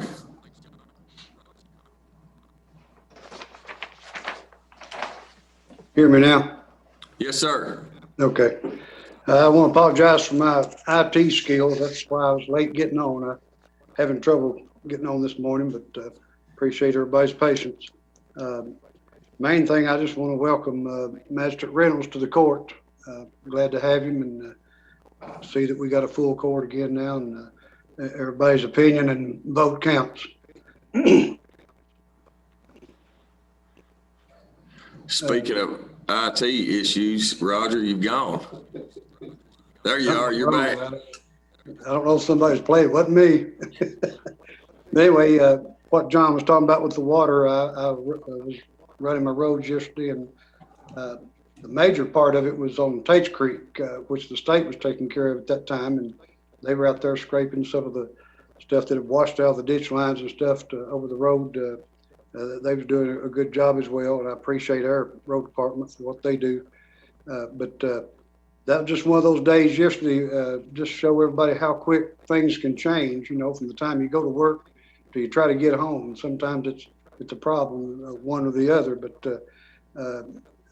as a county, we do what we can, and our road department has so far done a good job this winter. We haven't had that much snow, but like I said, they got snow coming in probably. That's about all I got, Judge. Thanks, Raj. Tom. Judge, I've just got a couple of things. I just want to give everybody an update. The state is doing some pothole patching down on Lancaster Road this week. They'll also be doing slope mowing over on Walt Meta from 75 down to 52. And they'll be putting in a culvert out on Battlefield Highway at 9362. Also, I've talked about this several times over the last 6 months, but there is a guardrail that has been torn down when the traffic stops on 75. Semis divert off and they pass around, and unfortunately, they tear out a guardrail that's down there over the CSX bridge crossing just down past Fairstown. I've talked to the state last week about that, and they said that the contractor should be out in a couple of weeks. They finally got the prep work done for that, so they should be coming out to replace that within the next 2 weeks, they hope. And of course, we got the county crews out assessing the damage from the roads yesterday. One thing I just want to pass a little information up on is I've had several calls and emails over the last week or so about getting remote area internet services. And back in December, there was through the Rural Digital Opportunity Fund, there was basically about $9 billion that was to be given over the next 10 years all across the U.S. And from that, 9.2 billion of that was, I'm sorry, not 9.2. Let me take that back. 148 million of that was going to the state of Kentucky, of which 2.6 million went to Charter Communications and Spectrum here in Madison County, and 441,000 went to Windstream in Brea. Now, unfortunately, I don't have any other details on that other than just to say that money has been given to those organizations, and that we should get an update here within the next few days on that. And I just want to let those people that's called and have asked or emailed about that, as soon as we get further information on their plans to use that, how they're going to intend to use that money, I'll update with them and let everybody know about that, Judge. And that's all I have. If anyone needs me, they can reach me at 200-9765. Thanks, Tom. Jenny, do you have anything to add today? Judge, I was just going to tell Magistrate Reynolds, welcome to the group. As you can see by the screen, it's a rowdy group, so my job's to keep everybody in line. But I think it'll go well, so we're happy to have you. Well, since we're still rowdy, you're not doing a very good job keeping us in line, I guess. Listen, I'm outnumbered. Kenny. Yes, sir. I wanted to go over and give somewhat of an update about us closing on Friday completely.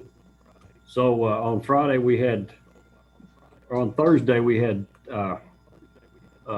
employee motor vehicles get tested. They had exposure at home. They tested positive. We found out on Friday morning. We closed about 1:30, 2 o'clock on Friday, and everybody got out here and got tested. right now, when you call our office, there's a message on there that says what's happened, and there's no way to leave a voicemail or anything. Never happened before, for probably the whole history of the clerk's office, but there's no reason for us to leave voicemails because there's nobody here to return them. We are the folks that were not exposed to the employee. We tested the whole office. Folks that were not exposed to the employee are back to work today. So that means we've got somebody working in the dealer room. We have somebody working in motor vehicles, working on mail and on the online renewals, the webs. And we've got someone working in the community room and the deed room. So we are processing work that we had, work coming through the mail in those rooms. We're going to continue to do that through this week and add employees as they test negative, and we can bring them back on.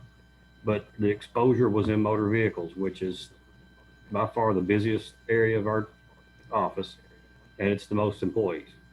Those employees could test again on Friday. 7 days after the first test again, they're negative, that we can start back up Monday.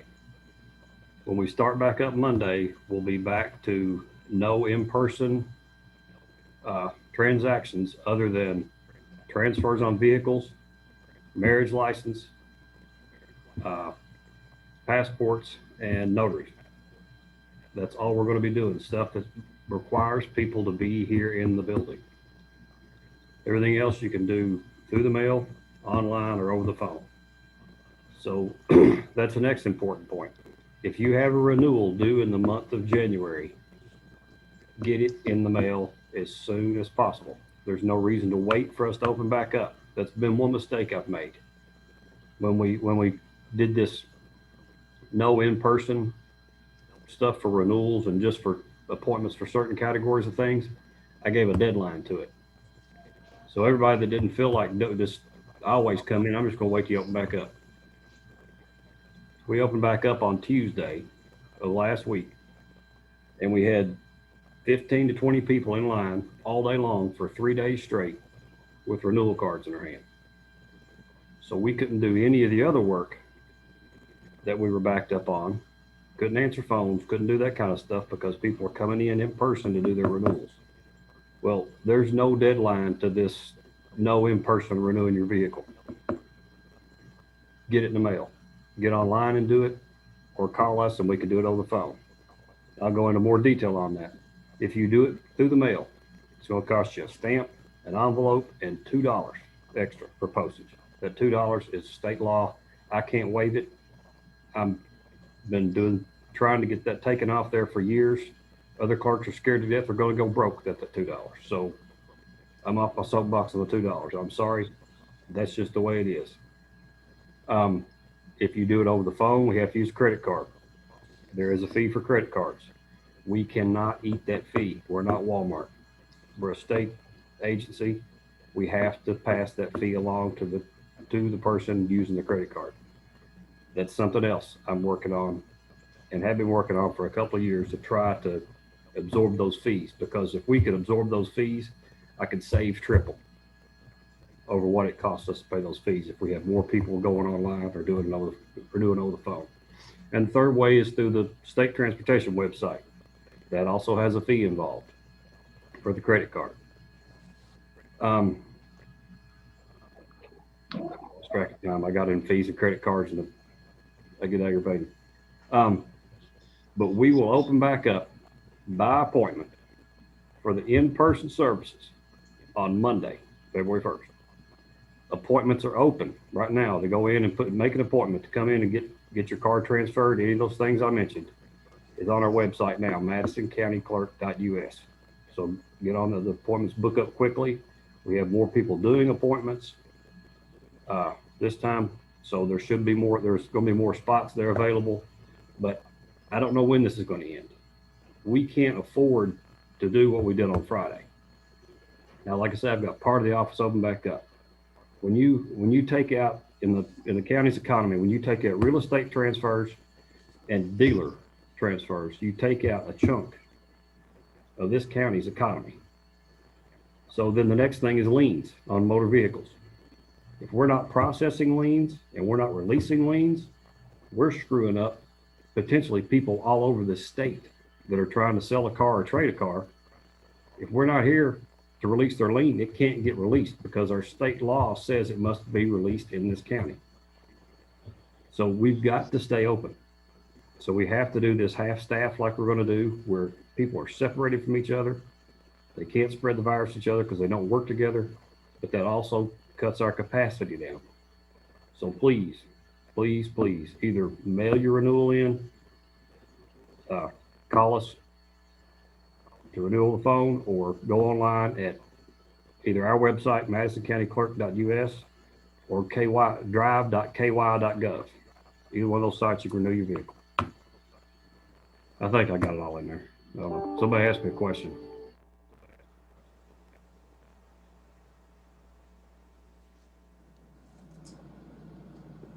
Thank you, Kenny. Appreciate the update.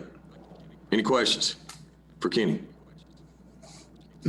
All right, Sheriff, do you have anything to add? Here, Yes, I'd just like to welcome Paul. Let me see if I can move the camera. That's okay, Judge. I'm just going to be a second. There you go. I'd like to welcome you, Paul. Thank you.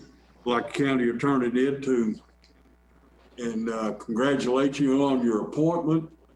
I've known Paul Reynolds all my life.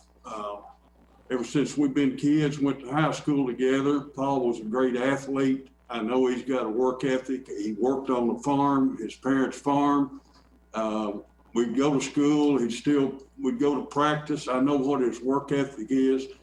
He's been a great community leader and within our community. He's been a very successful business person, and he's still a farmer. I think it was an excellent choice. And I just I'd like to say I'm looking forward to working with you as well as the other magistrates and judge executive in the next coming years. So congratulations once again.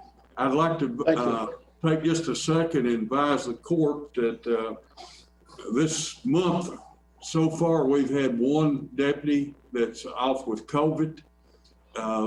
We had 12 off at one time. Now we have another one. We had one on the 16th of January that working a car wreck on Doyle'sville Road and all the ice and snow that broke his leg in 3 places. So we're a little short, but hopefully we'll get back and get going again. Thank you.